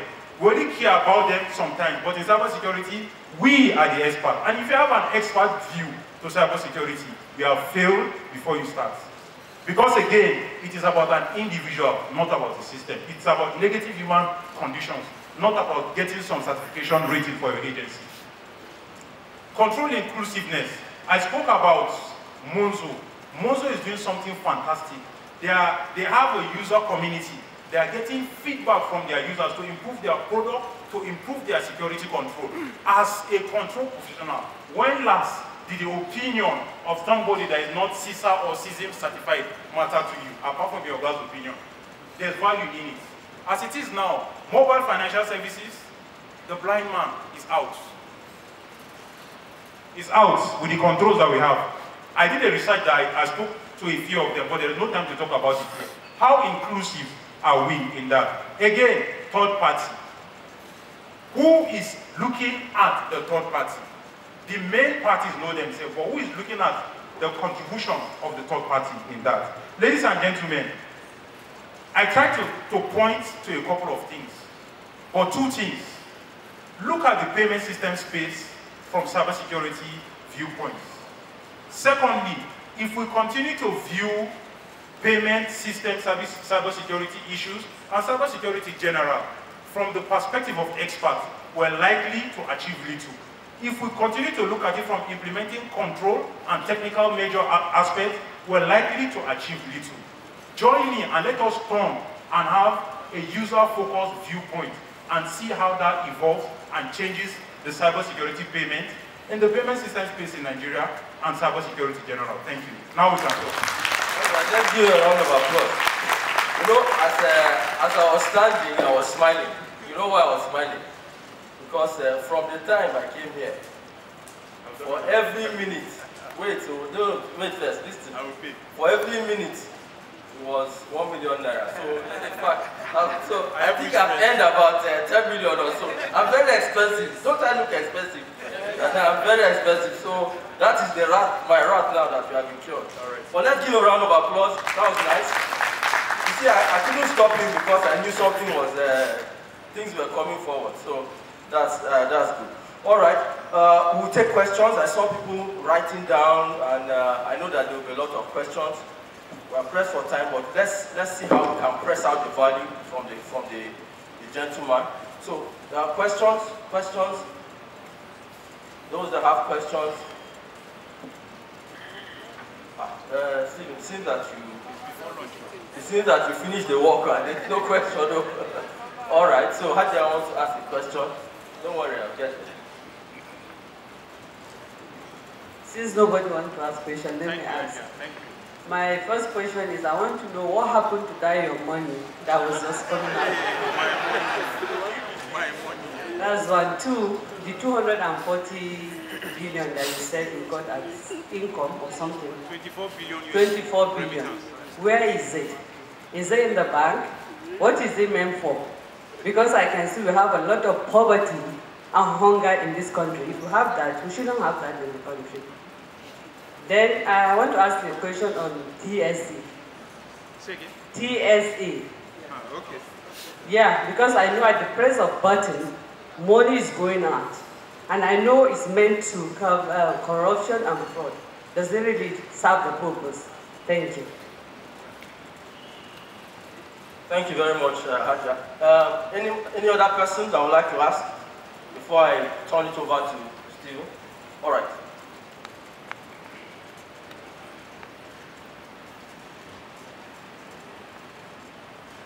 Steve, I want to thank you for a good presentation. My only comment is all you have said, they are there. But the issue is what are we doing about regulation? Because if we do not deal with all this thing with regulation, I think more alert house will come to you like you say that you will not be able to control. Thank you. All right, Stephen, take it away. Very much, Ajia. So my money, there's a lot to learn about my money. So I use my regulatory moves to collect my money. So my money came back to me 2 days after, but something very interesting happened. So when I went, I'll not mention the name of the bank. When I went there to make a complaint, 7 other people suffered the same thing. Up till today, nobody has explained to me what happened to my money. I don't know if the other people got their money. And it's part of the challenge that we have in cybersecurity, not just Nigeria, globally. People do not necessarily report. So if you want to find out about me, I receive my money. But what has the system learned from it? Not much. So that's my money. Secondly, this 24 billion is about my brother is in America. He sends dollars to me through Western Union. So Nigeria is one of the top 10 countries for receiving remittances. It does not necessarily go to the government. It goes to AJA, it goes to people like me. It's not like, for example, before people think I receive any dollar remittance. Treasury single account. Treasury single account, well, is not necessarily a technology as it were. It's basically a framework that consolidates government accounts in such a way that you don't have account here and go and be borrowing money here to bring about transparency. You understand? But they've implemented technologies that enable them, to access that particular thing. Currently in government now, for contractor payment, I think they use chief miss and IPs. Again, this could be point of failure when it comes to payment of salary and contractors. So within what it is meant to achieve, it is achieving that, and tends to bringing that aspect of payment system. I wanted us to focus on the core and you and I. Thank you very much, sir, about regulation. Regulation is a very big concern. A couple of things are happening in Nigeria. There's a collaboration between, for instance, Central Bank and NCC. They meet very periodically because of the intertwined nature of what happens in the payment and telco space. As a matter of fact, because of regulatory arbitrage, for any non-financial service player to obtain a financial service license, it must set up an SPV so that it can be fully regulated by the entity, not just in Nigeria. Everywhere, regulators are learning to collaborate. Take for instance, anyway, I'll talk about USSD later when we're doing the panel and the text message that went out and the frenzy out there in town is an issue about, how one regulatory entity affects the other. But increasingly, not just bringing out regulatory guidelines for one sector, increased collaboration is needed within regulators because there is just no way one regulator can start and end here. So ladies and gentlemen, thank you very much for listening to me. We can do bilaterally during lunch if there's any further conversation. All right, thank you so much, Stephen. That was a nice one. And let's give him a round of applause. All right. I think we've done well making good use of the time available to us. And I believe that we've been able to get some knowledge, with regards to the areas of concentration. All right, so we're going to break for lunch now. But before we take our lunch break, this is what we're going to do. First of all, I want for us to turn to page 7 of our program. On page 7, you have the chapter corporate information, right? I want us to start tweeting. We have our Twitter handle there at ISACA Abuja. Let's go to our website as well. Go to our Facebook at ISACA Abuja, the same at ISACA Abuja. Let's like the pictures. Let's take pictures as well. Post them on our Facebook page. Go to our ISACA Abuja Facebook page. Like the conference pictures that you are seeing there. Our Twitter handle too. It's already there at ISACA Abuja. So let's create that social media buzz and frenzy, around our conference. Okay, this is going to be this is going to be how our picture session will be. The hall, outside to the left, we are going to take the pictures by the pool side. So what we are going to do is that we are going to take pictures and then we are going to come back for lunch. So the first thing we are going to do now is to take pictures. And then after that, we'll come back for lunch. I'll implore every participant to put on their tags, because the ushers are going to be giving us the meal tickets, and of course that will be dependent on if you are wearing your official, your conference tag. So everybody should put on theirs, please, and then we'll proceed to the pool side, which is the left, and then they turn to the left, take our pictures, and then we'll come back for lunch.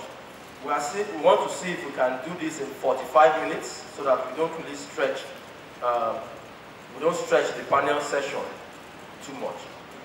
So I think that said, we can proceed.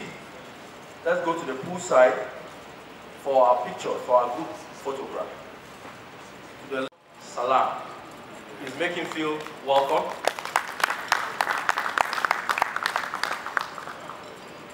And of course, my pleasure as well to bring to the panel Mr. Bilios Benetis. Make him feel warmly welcome. And our panel is complete, so I'll hand over the mic. You have the mic already with you. All right, I'll hand over this mic to you. Thank you very much once again, and welcome back from lunch. This is my second favorite session. Things will be pretty rapid as well. The mobile phone is the new frontier for financial services for several reasons.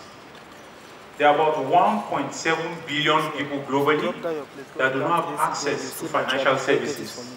Policymakers and regulators are increasingly looking to using mobile to provide financial services for those set of people. Secondly, financial service providers, specifically banks, are looking at mobile as a means to provide financial service to their customer that reduces cost of operations, even for banks. Thirdly, the behavior of financial services customers are beginning to change, and they are tending towards mobile. Increasingly, we're finding people that have hardly gone to the banking hall. And we're seeing new financial services models that provide financial services to people without access, without necessarily having to access the bank. This has led to a couple of things. Physical bank branches globally have started rolling back. So instead of increasing, they are decreasing because customers are tending towards mobile. And lastly, mobile financial services are a hygiene factor. You can imagine you are going to a bank and the bank tells you, sorry, you cannot access financial services in my bank through mobile financial services. And like I said earlier, for the purpose of this conversation, we describe mobile financial services as either mobile money, mobile banking, or mobile payments. In Nigeria, the statistics from NEF showed that in 2018, the mobile channel has topped any other electronic channel in terms of fraud. The interesting statistics that came out last year as well is that the fraud value is decreasing, but volume is increasing. That says something to me. It means the enterprise is increasingly learning to take care of itself, and cyber fraud is being distributed to you and I. I am not on this matter alone. My name is Stephen Ambore. I'm seated here. I'll allow the other panelists tell you a bit about themselves, and we'll come back and have an interactive conversation. Ajia, we'll start from you. Okay, good day, ladies and gentlemen. My name is Salamat Yusuf. I work for one of the regulatory institutions in the financial services sector. The issue of mobile money, cybercrime what has brought us to where we are today is man's, as we continually seek for convenience. Because if you look at where we are all coming from, if we have to go memory lane, how we started from barter, we came to, the different forms of money, and the cashless, and all of that. All is in the means to look for how convenient way can we serve our customers, and how convenient way as customers can we also assess, what we have. And to every convenience that we have, definitely there are also prices, that we need to pay. So those are some of the things that we'll be looking at this afternoon. Let's introduce ourselves, then we'll come and start addressing these issues. Shino Salam is my name. I'm here for second presentation, and I'm here to talk more about risk involving using phones and how it can affect your finance, and how it has affected him in the past. He lost some of money but retrieved it back. All right, so we are here together. Hello everybody again. My name is Vilus. I'm from Vilnius, as you may have seen before. My daily work is to build resilience for cybersecurity attacks. So despite the phones or computers or where attacks coming from. So I hope I can contribute to the discussion from experience what I have seen everywhere from East Africa to Bangladesh. Hello everybody, my name is Alpha Mosigwe. I'm a lawyer based here in Abuja. My experience, which I believe will be relevant to this afternoon's discussion, is in representing telecommunication companies and defending them in lawsuits involving loss of money on account of SIM swap. And I hope that will come in handy because of the discussion today. Thank you. All right, thank you very much. Cybersecurity is a multidisciplinary concern, and we have a multidisciplinary panel. So we'll go straight into it, and we'll start from planet Venus. We start with Velios from Venus.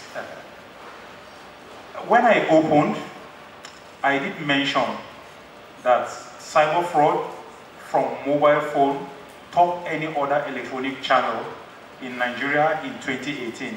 From your experience, can you say a little bit about the threat landscape for using mobile phones for mobile financial services?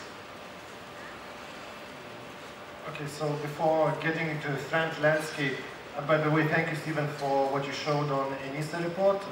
I was short on time, so I didn't present that picture.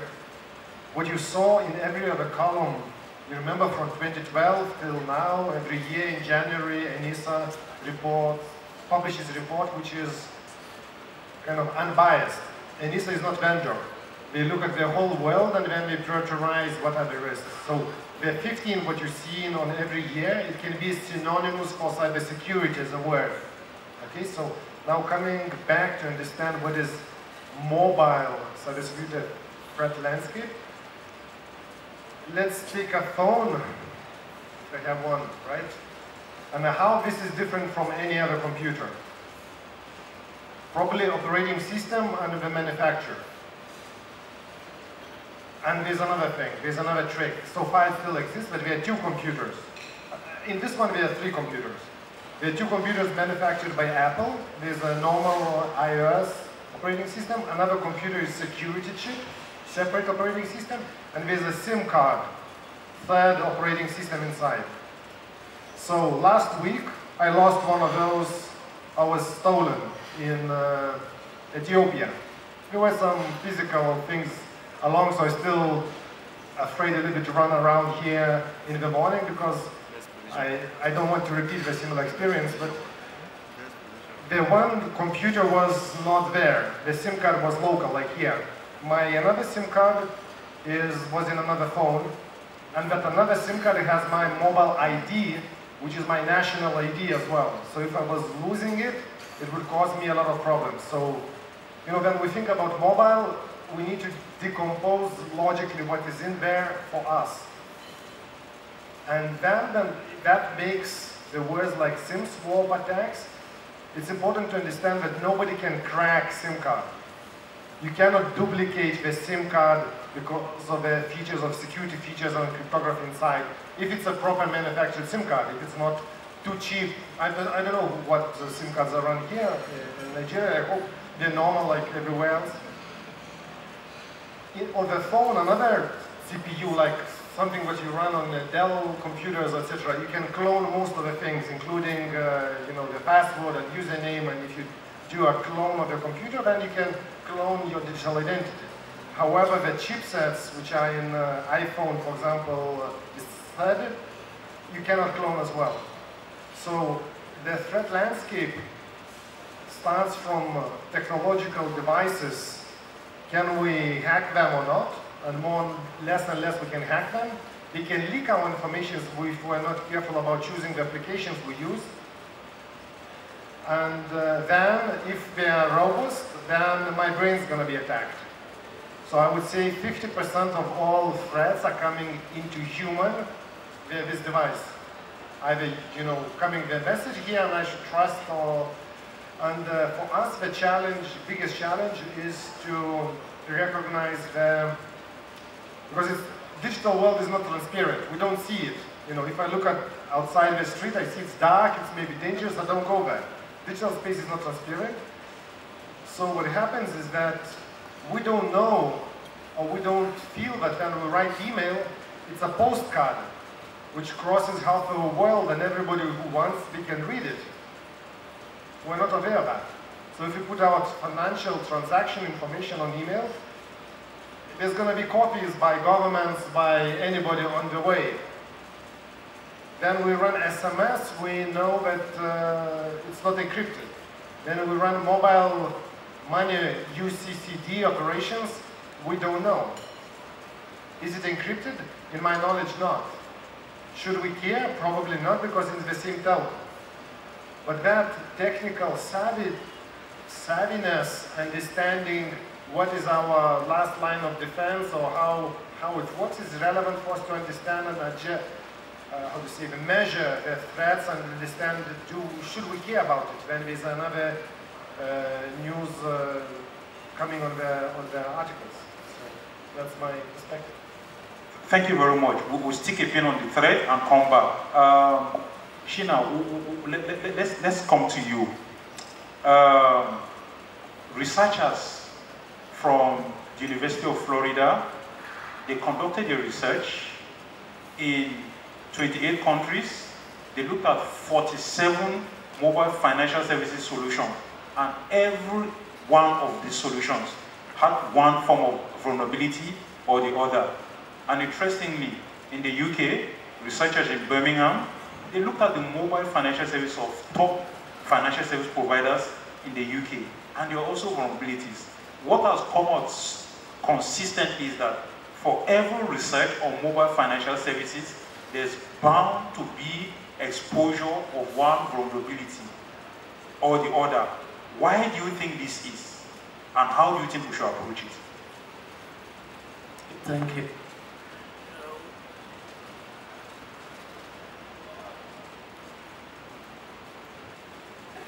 Thank you so much for that question. On my own research and what I've learned so far in digital security, everything that we call technology, whatsoever they are prone to attack.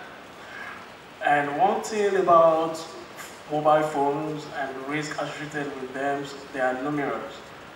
But top security threats could be found anywhere. We've heard many of them. And the number one thing is malware. Malware can attack any system due to some circumstances based on the users. It might not be, the problem might not be the end users. It might be from developers or loopholes from the device that the person is using.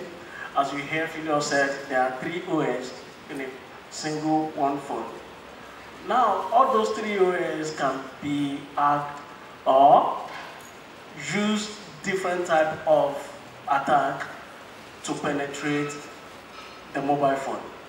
Another one that's very on the top list is ransomware, denial of service. Many of those attacks were listed based on diagnostics, analysis, and incidents that occur, the attackers that attack them, and the only way that we can curb them or reduce the attack is to create awareness, and then whatsoever that we use, we have to be security conscious in day-to-day activities using any technology. And then another one that is botnet.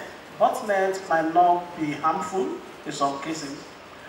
It might be that, okay, it's wasting your data. You have a data, you load a data that's supposed to spend for the whole month. Like maybe you have maybe 50, let me on my own, I use maybe 30 GB every month for my work.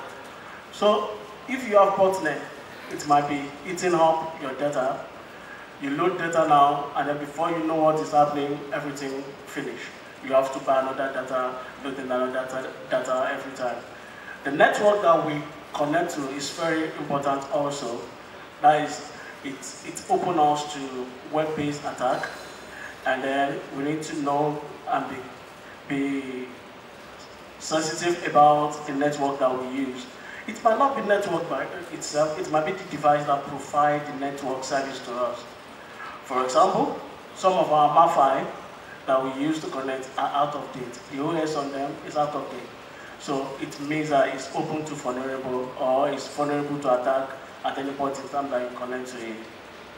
So many attacks that we have like physical damage, theft, lost, like what happened to Phelps. He lost his phone. If you have stored sensitive information on the phone, it means that you won't be able to recover it. But a way to manage that, if you lost any phone, if you register your phone with Google, or for example, I'm using Samsung. There was a day that I forgot my password, and then that's the first thing that happened to me. I couldn't open the phone. Then another day, I misplaced it. The first thing I do was I went to online, signed in with my account. I first blocked the phone.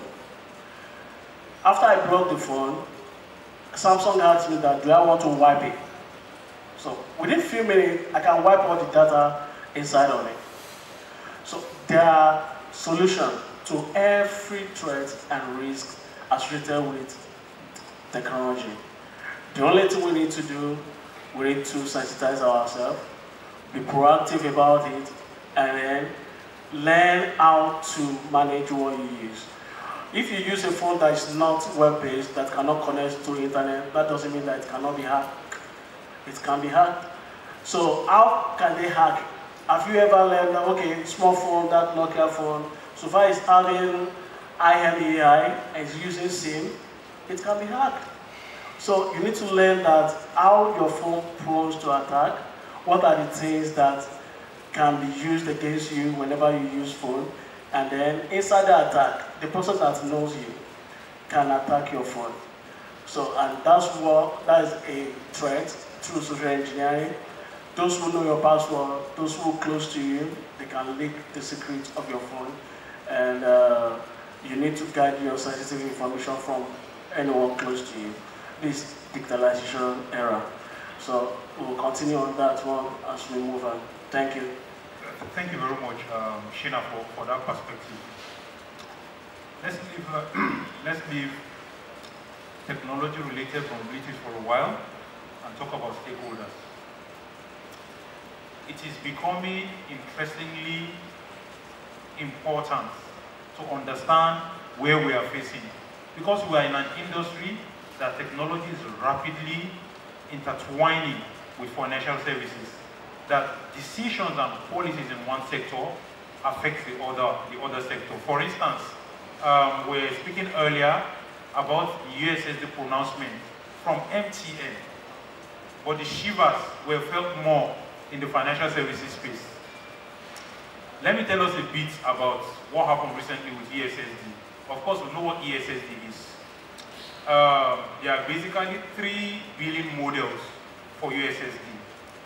One is a reverse billing or corporate billing model, where basically the telco provides USSD service to the bank customer through a VAS. So at the end of a predefined period, the telco comes with a bill for the bank to pay. The problem with reverse billing is, if I'm not a GT customer and I dial *737#, it counts as a complete transaction. So GT pays, and later as a customer, I am charged for that transaction. The other model is revenue share. Revenue share is basically, we provide the service, that's telco, USSD service, then the telco and the bank will share revenue at a certain percentage. The problem with revenue share is, it is the service that the bank says is successful that can come on the table for share to happen. So the announcement that MTN made was for the last model. Interestingly, MTN did not start it. Airtel and 9 Mobile did before MTN. End user billing. They basically say, you know what? Bank and telco will not fight. The customer will pay for a service. So basically, instead of the bank, if you don't have airtime on your phone, you can do your banking service and get charged by the bank for USSD. Telcos are now saying, if you do not have credit on your phone, you will not be able to do USSD service.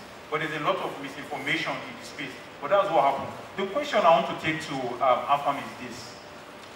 Now that multiple regulators are playing in the space, and action in one space is affecting the other, how should we approach regulation for mobile financial services?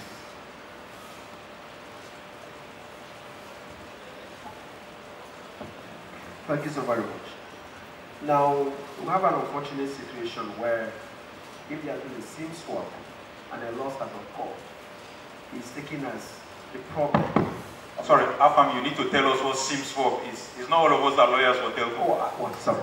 Now, where somebody has wrongfully gone to maybe a telco and then hijacked your SIM, I think that would be a better way, represent himself or herself as a subscriber and is able to get your SIM blocked and a new one issued to him or her. Now that's a SIM swap, to put it in a simple term. Now that person is able to access your number and receive calls. So usually you will see a sign that on your phone, no service. So you may innocently think that maybe there's a problem with your phone or there's a network failure and you're not able to connect. Now usually during such a time, such a hostile person who has taken over your line may be able to access your bank account and empty it. Now, this is very important because it is one of the common ways of taking money from people's accounts.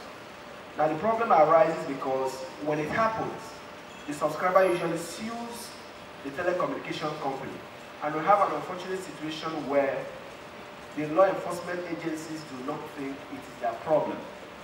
Now, it becomes the problem of the telecommunication company either to settle it or to defend itself in the court, contending, for example, that it was not negligent in carrying out the SIM swap. And by the way, a number of times, these SIM swaps are carried out by franchisee, independent companies that have been licensed by the telcos to provide these services. And in as much as they have been given conditions for operating, you usually see that there may be a breach or one breach or the other.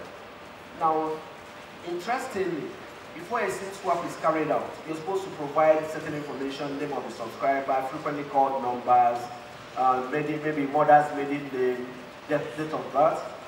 And you wonder how this person is able to provide correct answers. So it gets you wondering whether the person that carried out this SIM swap is not the subscriber himself, perpetrating a fraud on himself or herself, or somebody close to him, or somebody he or she has given information.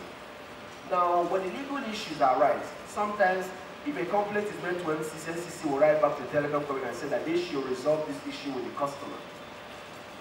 You do not get the kind of synergy you want. You would want to see a situation where a proper investigation is carried out by the police, because usually the person that carries out this SIM swap is photographed. but nobody's investigated, nobody's prosecuted. And then the telecommunication company has to go defending itself in court, and usually the courts have this attitude that, oh, you should not be careless, this wouldn't have happened. So he has a higher burden proving that he did all that he was supposed to do, to be able to do that. So the IST, and then the IST has updated its regulation up to 2017. But we have to say this, in Nigeria, people can generate any type of document you want. You request them to give you affidavit, all these things, they're able to do that. So you have a problem here. People are able to forge permanent voter's card, national ID, driver's license, are able to do this.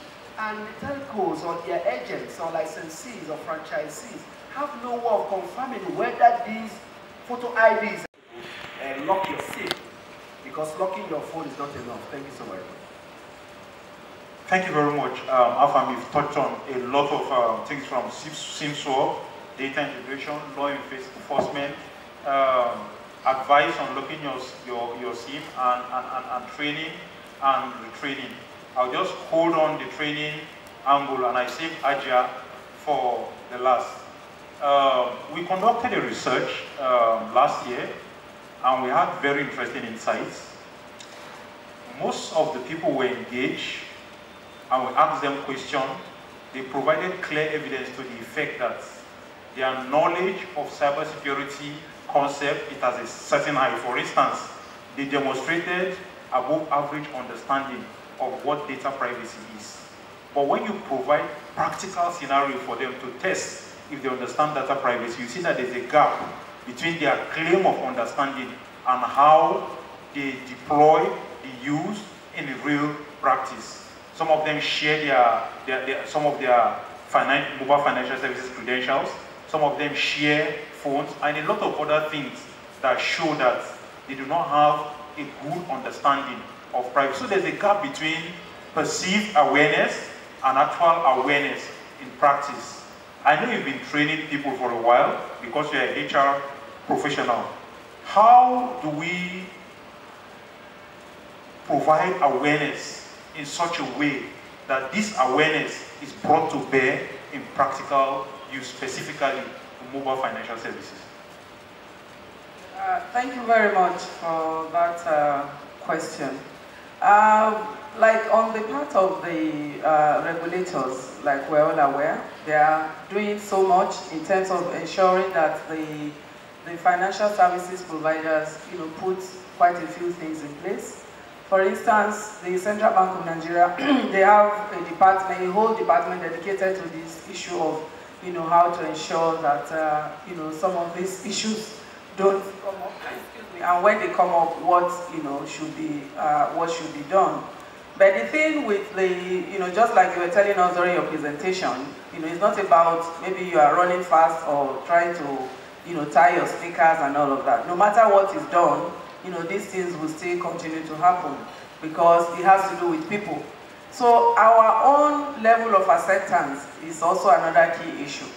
Because you sit somebody down, is like, you also told us of a story of a guy who, no matter what you tell him about don't click this when you see this, immediately he sees it, he's still going to click, and then he put his hand on his head and say, "Yay, what has happened?" So I think those are some of the issues that we're having. Most of us know about this because when you tune on to your television, you hear, issues about don't do this, don't do that, don't share your password, keep your cards very securely and all of that. But somehow, being the human that we are, we don't oblige. For instance, most of us are very quick at maybe when we are traveling or like I've come to this environment now. The first thing you want to ask, do you have free Wi-Fi? We want to quickly log on to free Wi-Fi because we believe that, for that period, we'll be able to also save part of our own data and all of that. And at the end of the day, that is also putting us into a lot of trouble. So we need to apply restraint, in seeking out for some of those free things that we see. Another way we also make ourselves vulnerable, irrespective of what we hear, is, okay, for instance, in my organization, recently they were trying to find out how knowledgeable we are in terms of all this, cyber attack and phishing and all of that. And then they sent a message to everybody, and the message has to do with, tax refund, and it was, couched in a way that ordinarily you know that there's nothing, it's not really about refund of tax. But the moment we just saw tax refund, in fact, even the person you expect that should have the highest knowledge about cybersecurity was among the first person that that claimed. So it's in us to actually apply restraint and not to make ourselves vulnerable. Like he talked about apps, some of us download a lot of apps on our systems, apps that we are not even using, and they also put us into trouble. When we go on any of these apps and they say allow, we don't even find out what's it that they're asking us whether we should allow or we should block. We are just clicking allow, allow, allow, and as you allow, you are allowing so many, problems into our services. Recently I was discussing with my son, and he said, "Mommy, at times I feel like these people out there, they even hear your conversations in your home." And I said, "Why do you say that?" He said, "Look, for instance, if you sit down and you're having a discussion around a particular item, maybe with friends also, the next time you switch off your phone and you are searching for something, they are bombarding you with information regarding that." And I've had cause to confirm, that severally. So he said, for me, what I do, the mouthpiece of my phone and my laptop, I use something to block it. Because I'm having a feeling as if somebody out there is listening to some of the things we are saying. And I've tried out, that quite often. You see a lot of the things that will pop up to you are things that you have either, talked about, or things that you have looked for once, and they keep, so you begin to wonder, how did they know, I needed this? So we need to take a lot of precautions. We need to apply a lot of restraint. We need to also shy away from a lot of all these free, sites, free Wi-Fi, that we go into, because they put us into a lot of trouble. Thank you. Thank you very much, Ajia. So in essence, Ajia is saying, if you are allowing, you are gradually entering trap. Secondly, she said, "Awoof, they run belle. Be mindful." What Ajia said is very interesting. There was one day I went to buy phone. Then we were talking about which phone is more vulnerable. I was talking to the reseller, and something happened. I searched something on an Apple phone regarding recent cybersecurity incidences, malware with mobile phones. On the Apple phone, the search outcome that came said a lot about vulnerabilities with Microsoft-related phones and all that. When I set on the Microsoft, the order of the message, in fact, some of the message I saw there is different. I said, I don't understand. This is supposed to be the same Google. Some of Ajia's sensitivity is what listening to. Thank you, Ajia. I will go back to Venus. When Sheena was talking, he touched on IME. Let's talk about bandit phones for a while. IME is International Mobile Equipment ID. So basically like mark number for phone. There's a lot out there about counterfeiting. Counterfeit phone is a huge market out there. As a matter of fact, the statistics that exist that over 20% of mobile phones we see out there are counterfeit. By the way, if you want to check if your phone is counterfeit, you can dial *#06#. It's supposed to come up with your IMEI number, So some people reset that number. At times you see 000. At times, several phones we have the same number. That has implication. And there's always an opportunity to jailbreak if you are using Apple products, or to root if you are using Android products. I want to come back to threat landscape and vulnerability. Villiers, what are the risks of using bandit phones, counterfeit phones for mobile financial services? We're a country of sharing. Somebody shares a link of WhatsApp that is not from a verified store and says download. Some of us actually download mobile financial services apps even from those links. So what are the risks in using bandit phones? What are the risks in installing sensitive financial applications from family and friend shares?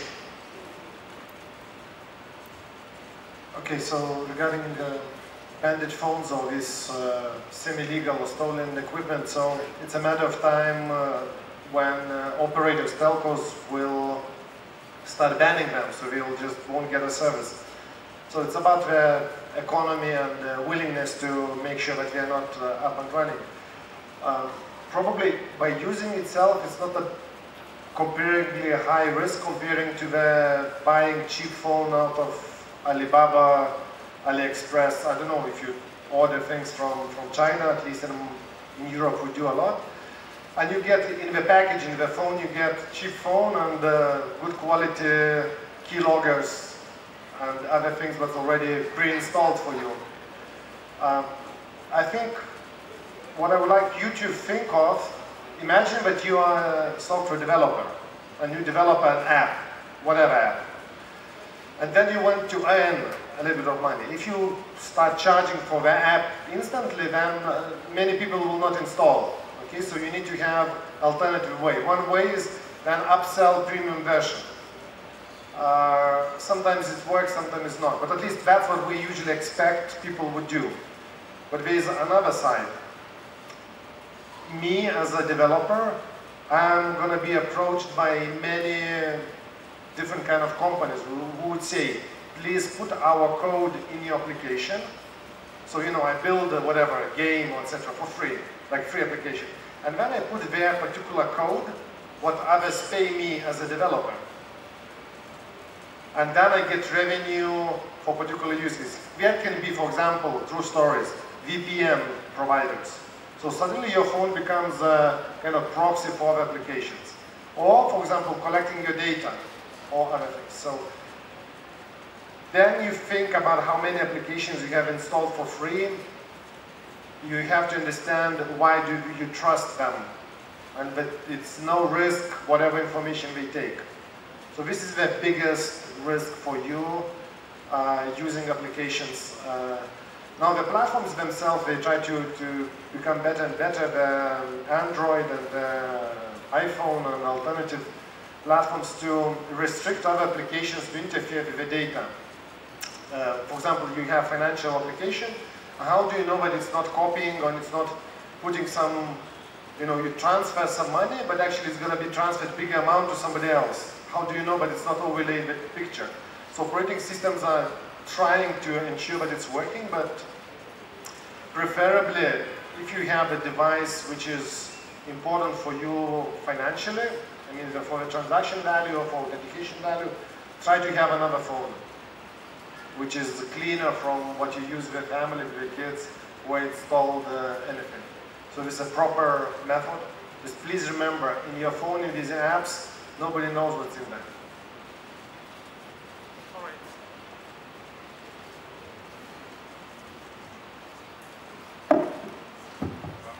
All right, thank you very much again, Julius. So it's basically saying, when you are excited that you got a budget phone, you might just have something installed that dials home. It is very interesting that that cheap phone is what you want to use for financial, to conduct financial transaction, and the risks are huge. And he mentioned about developer. I will piggyback on that and come to Sheena. Again, we conducted a research recently, and the popular notion is the fact that the user, as a matter of fact, there's a paper to that effect, that users are not the enemy. So everything that goes wrong in cybersecurity circle, the expert is quick to point to the user. You don't know how to use security controls, you did not do the right thing, they give him the right awareness. The researchers are saying we should look closely at that. As a matter of fact, we have seen that developers actually have challenges.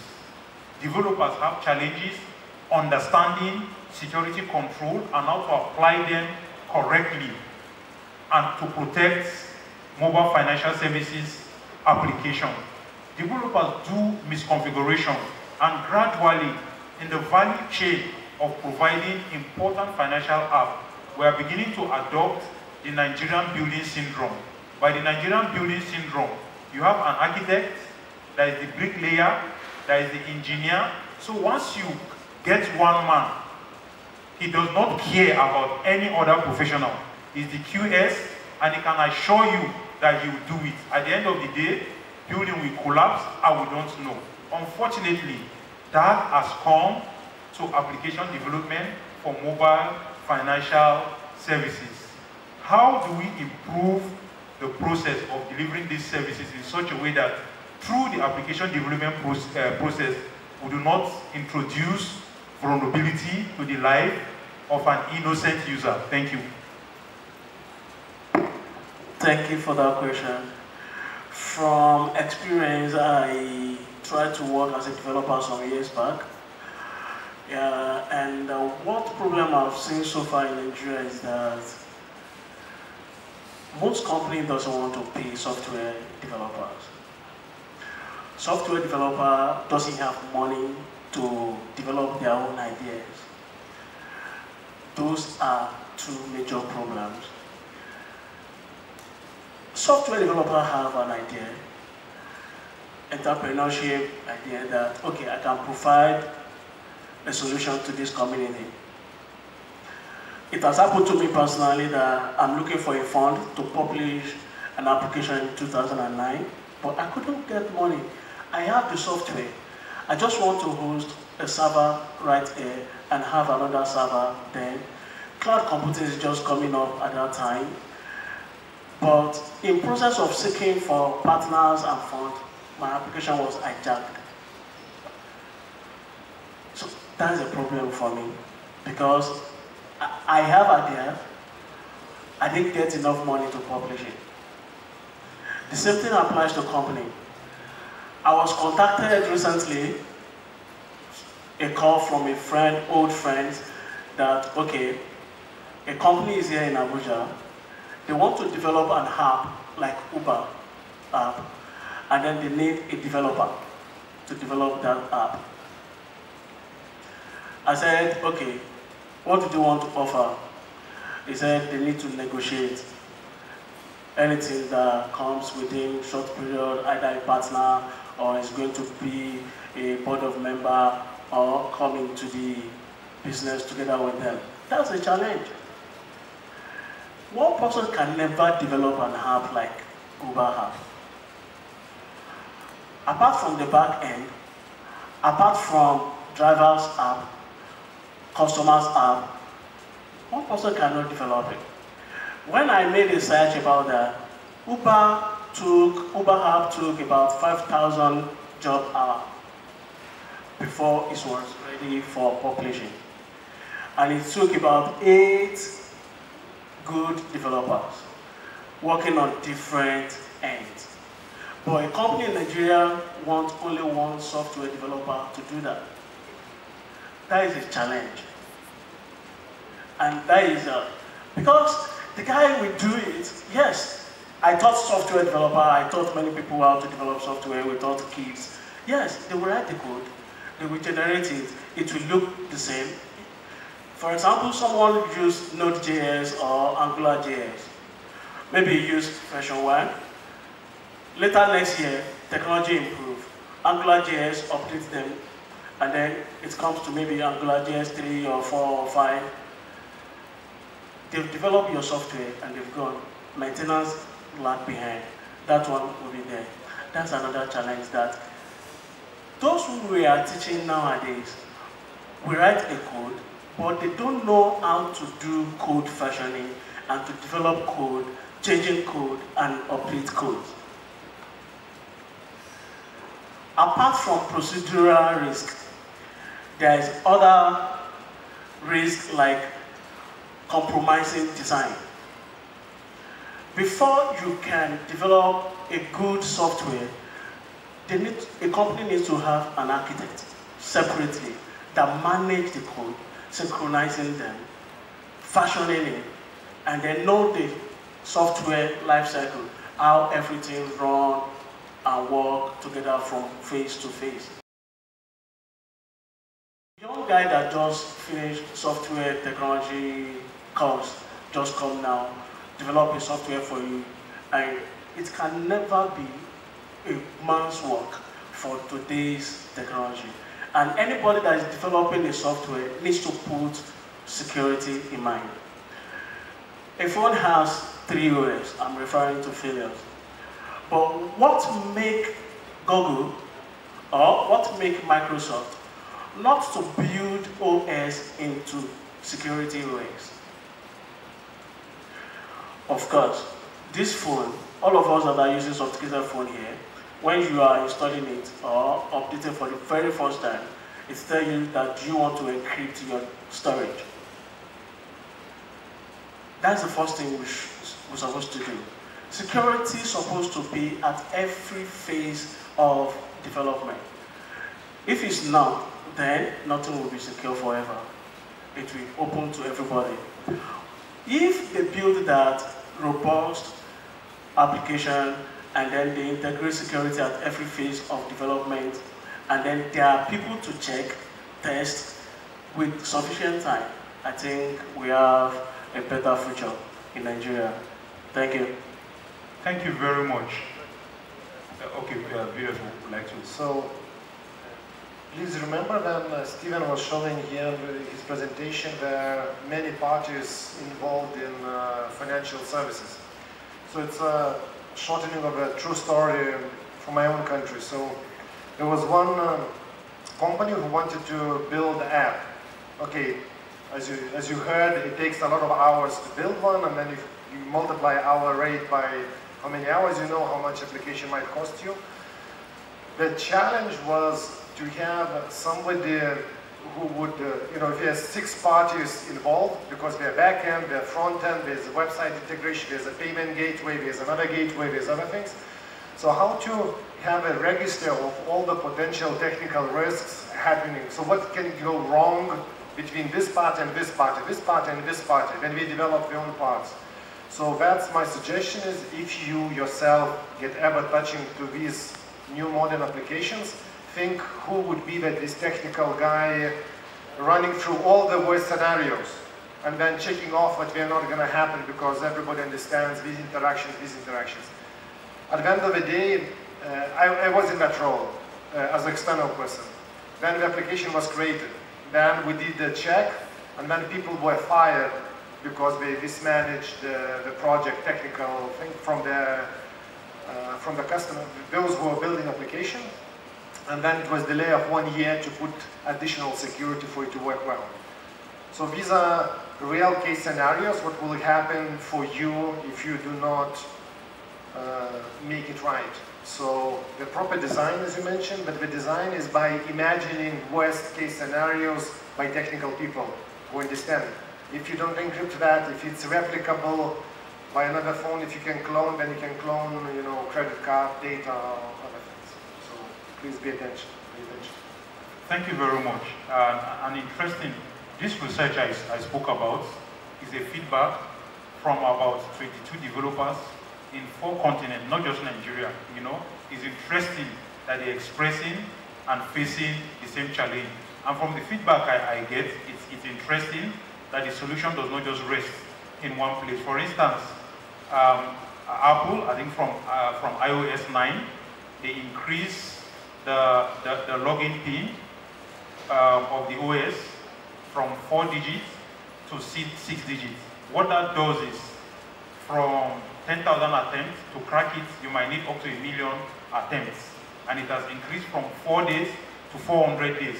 But that control alone is not enough because it's a whole ecosystem challenge. Thank you very much. And let me come back to IGR. We started talking about capacity building and awareness. And Afam, I want you to come on in because I'll put 2 questions in one. There are a lot of players playing in the awareness space. The user is expected to do something. The financial service provider is expected to do something. The regulator is expected to do something.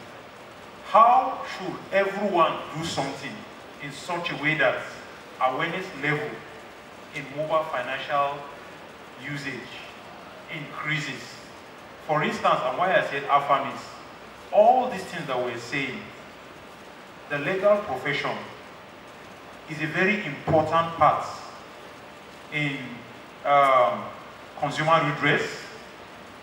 What is the best method of taking this awareness to them in such a way that the time for redress will be reduced? So how do all these players play in awareness in such a way that the end user gets the benefit? Okay, thank you very much. From the regulator perspective, you know, I'm aware there are a lot of things they are enforcing by asking the banks or the financial service providers to put certain things in place. For instance, they are expected to have a fraud desk. So when issues of fraud come up, you know, they have people who are trained specially to be able to take care of that.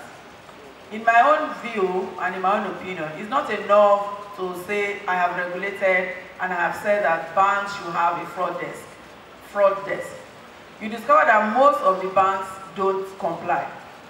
So, which means the regulators are not just supposed to just sit back, you know, in their offices and assume that because we have made a pronouncement, you know, it has been taken care of. For instance, like the case, his case where some money were debited into his account. By the time he went to report, which is what happened to most of us, when you go to report, you know, it is a regular, you know, customer service desk, you know, where they take inquiry. That's just where you still go and report. So the regulators need to do a lot. I also mentioned a while ago too that, you know, there is a consumer protection department in most of these organizations. If you go to SEC, they have it. You go to NDIC, they have it. If you come to Central Bank, they have it. How much of it do the people know? Those that enjoy financial services. To a large extent, most people don't even know what, you know, is supposed to be done. And a lot of the complaint mechanism is also centers around, you know, you should log on into the website of the bank or log on into this. How many of our users actually will be able to go through that process? So the regulators need to, you know, monitor properly to ensure that these things are done. They also have this, is it Nigerian NEF, you know, which is also set up to also take care of such fraud. Most of the banks will not want to report some of the fraud cases that has happened in their environment because they believe that that will be demarketing them. They believe that that will affect their reputation and their image. So the regulators also need to ensure that they have a mechanism in place that will ensure that such information and such data are captured. From the standpoint of also the service providers, you know, to a large extent, you know, they are doing quite a few things in terms of creating awareness. You know, I see at times you see some of them put on, you know, specific days, they put on certain, you know, t-shirts, you know, that carry some kind of languages and all of that. And they also keep sending you messages to say, look, don't ever respond to this, we are never going to ask you this on phone. When you put on the radio, you know, you hear some of those things, and which is typically of what happened in most of the clients where we have borrowed some of the models we are using in terms of agent banking. For instance, you go to Kenya, you know, and most of these East African countries. It's the same kind of awareness. You put on your TV, you know, there are information to let you know what you should do and what, you know, you should not do. And from our own part as users, just like I said earlier, we must also learn to, you know, apply restraint so that we're not quick at jumping at any offer that we see or any offer that looks attractive, because those things might put us into trouble. Thank you. All right, Afam, you can just touch on the legal perspective. How do we empower the people in that space so that we'll have better and more effective consumer redress mechanism? Thank you very much. I think one of the best ways of doing it is ensuring that such matters are not resolved through litigation, through the courts. Now, I think the CBN has taken a right step in the right direction in making the regulation on instant interbank electronic funds transfer service in Nigeria, I think 2018, which makes it easy for you to address issues of fraudulent or erroneous transfers from account. So instead of the S-wide situation where you're required by your bank to go and get a court order before blocking, you simply report to your bank there's been a fraudulent transfer from your account. Your bank contacts the receiving bank, which is obligated to block the funds if it's still in the account, by the way, and then require the beneficiary to give an explanation. Now this is very important because in some cases, the beneficiaries of such fraudulent transfers are mules, are persons, sometimes innocent or not so innocent persons who volunteer their account because of receiving this. Now the good part of it is that administratively, without involving any other third party, the bank, if the other person cannot provide a basis for receiving that fund, the receiving bank will return it to the sending bank. And this is done without much noise being made. Another issue I suggest, which I've told some telcos, is that there should also be ingrained in some of their terms and conditions for issuing SIM cards the fact that certain disputes relating to SIM swap should be resolved by mediation, and not any technical thing, by a body meant to achieve immediate results without having to stretch out the matter or wear out the subscriber or have that go to court. It's very, very important. And I think the NCC should put measures in place to enable the TESCOs mandatorily to put this in place. And NCC could provide a platform for such mediation, and that will go a long way, because most of the banking transactions in Nigeria happen through the mobile or internet platform, and most of the fraud happen on this platform. So there's every need for the regulators to get together to look at it, and also both the telcos and the I'll round up now, and the financial services providers should look at also issue of improving the vulnerability of some platforms. Banks, some banks seem to have weaker platforms that are more vulnerable to fraudulent interference in customer account. Thank you so very much. Thank you very much. We've spent quite a while discussing here. We're about to wrap up. We've touched on several perspectives, from the vulnerabilities inherent in the technology, to the process, to the service providers, to the responsibility of regulators, and even the end user. My dear panelists, I'll give each one of us 30 seconds for takeaway, your parting shots, so that we'll leave here with something from you. We'll start from Afam. But I would say that the more recourse to the internet or to the mobile platforms for transactions is such that every person should be involved in ensuring that the safety is guaranteed and the vulnerability is eliminated. Thank you very much.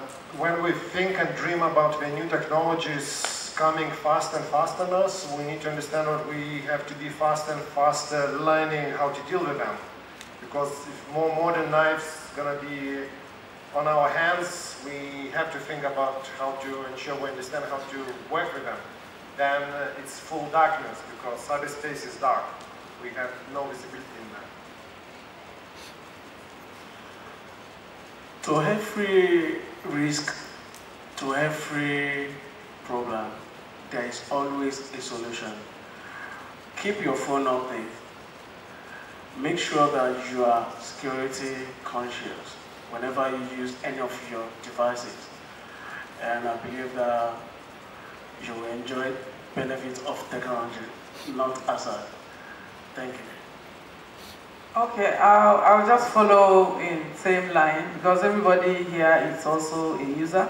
So we also have personal responsibility to ensure that we take particular interest in informations around cybersecurity, so that we don't feel that it has to do with only the providers. Because at the end of the day, we are the ones that will be worst hit when the issue happens. So we should all be deliberate, ensuring that we empower ourselves with knowledge as to what to do when issues come up.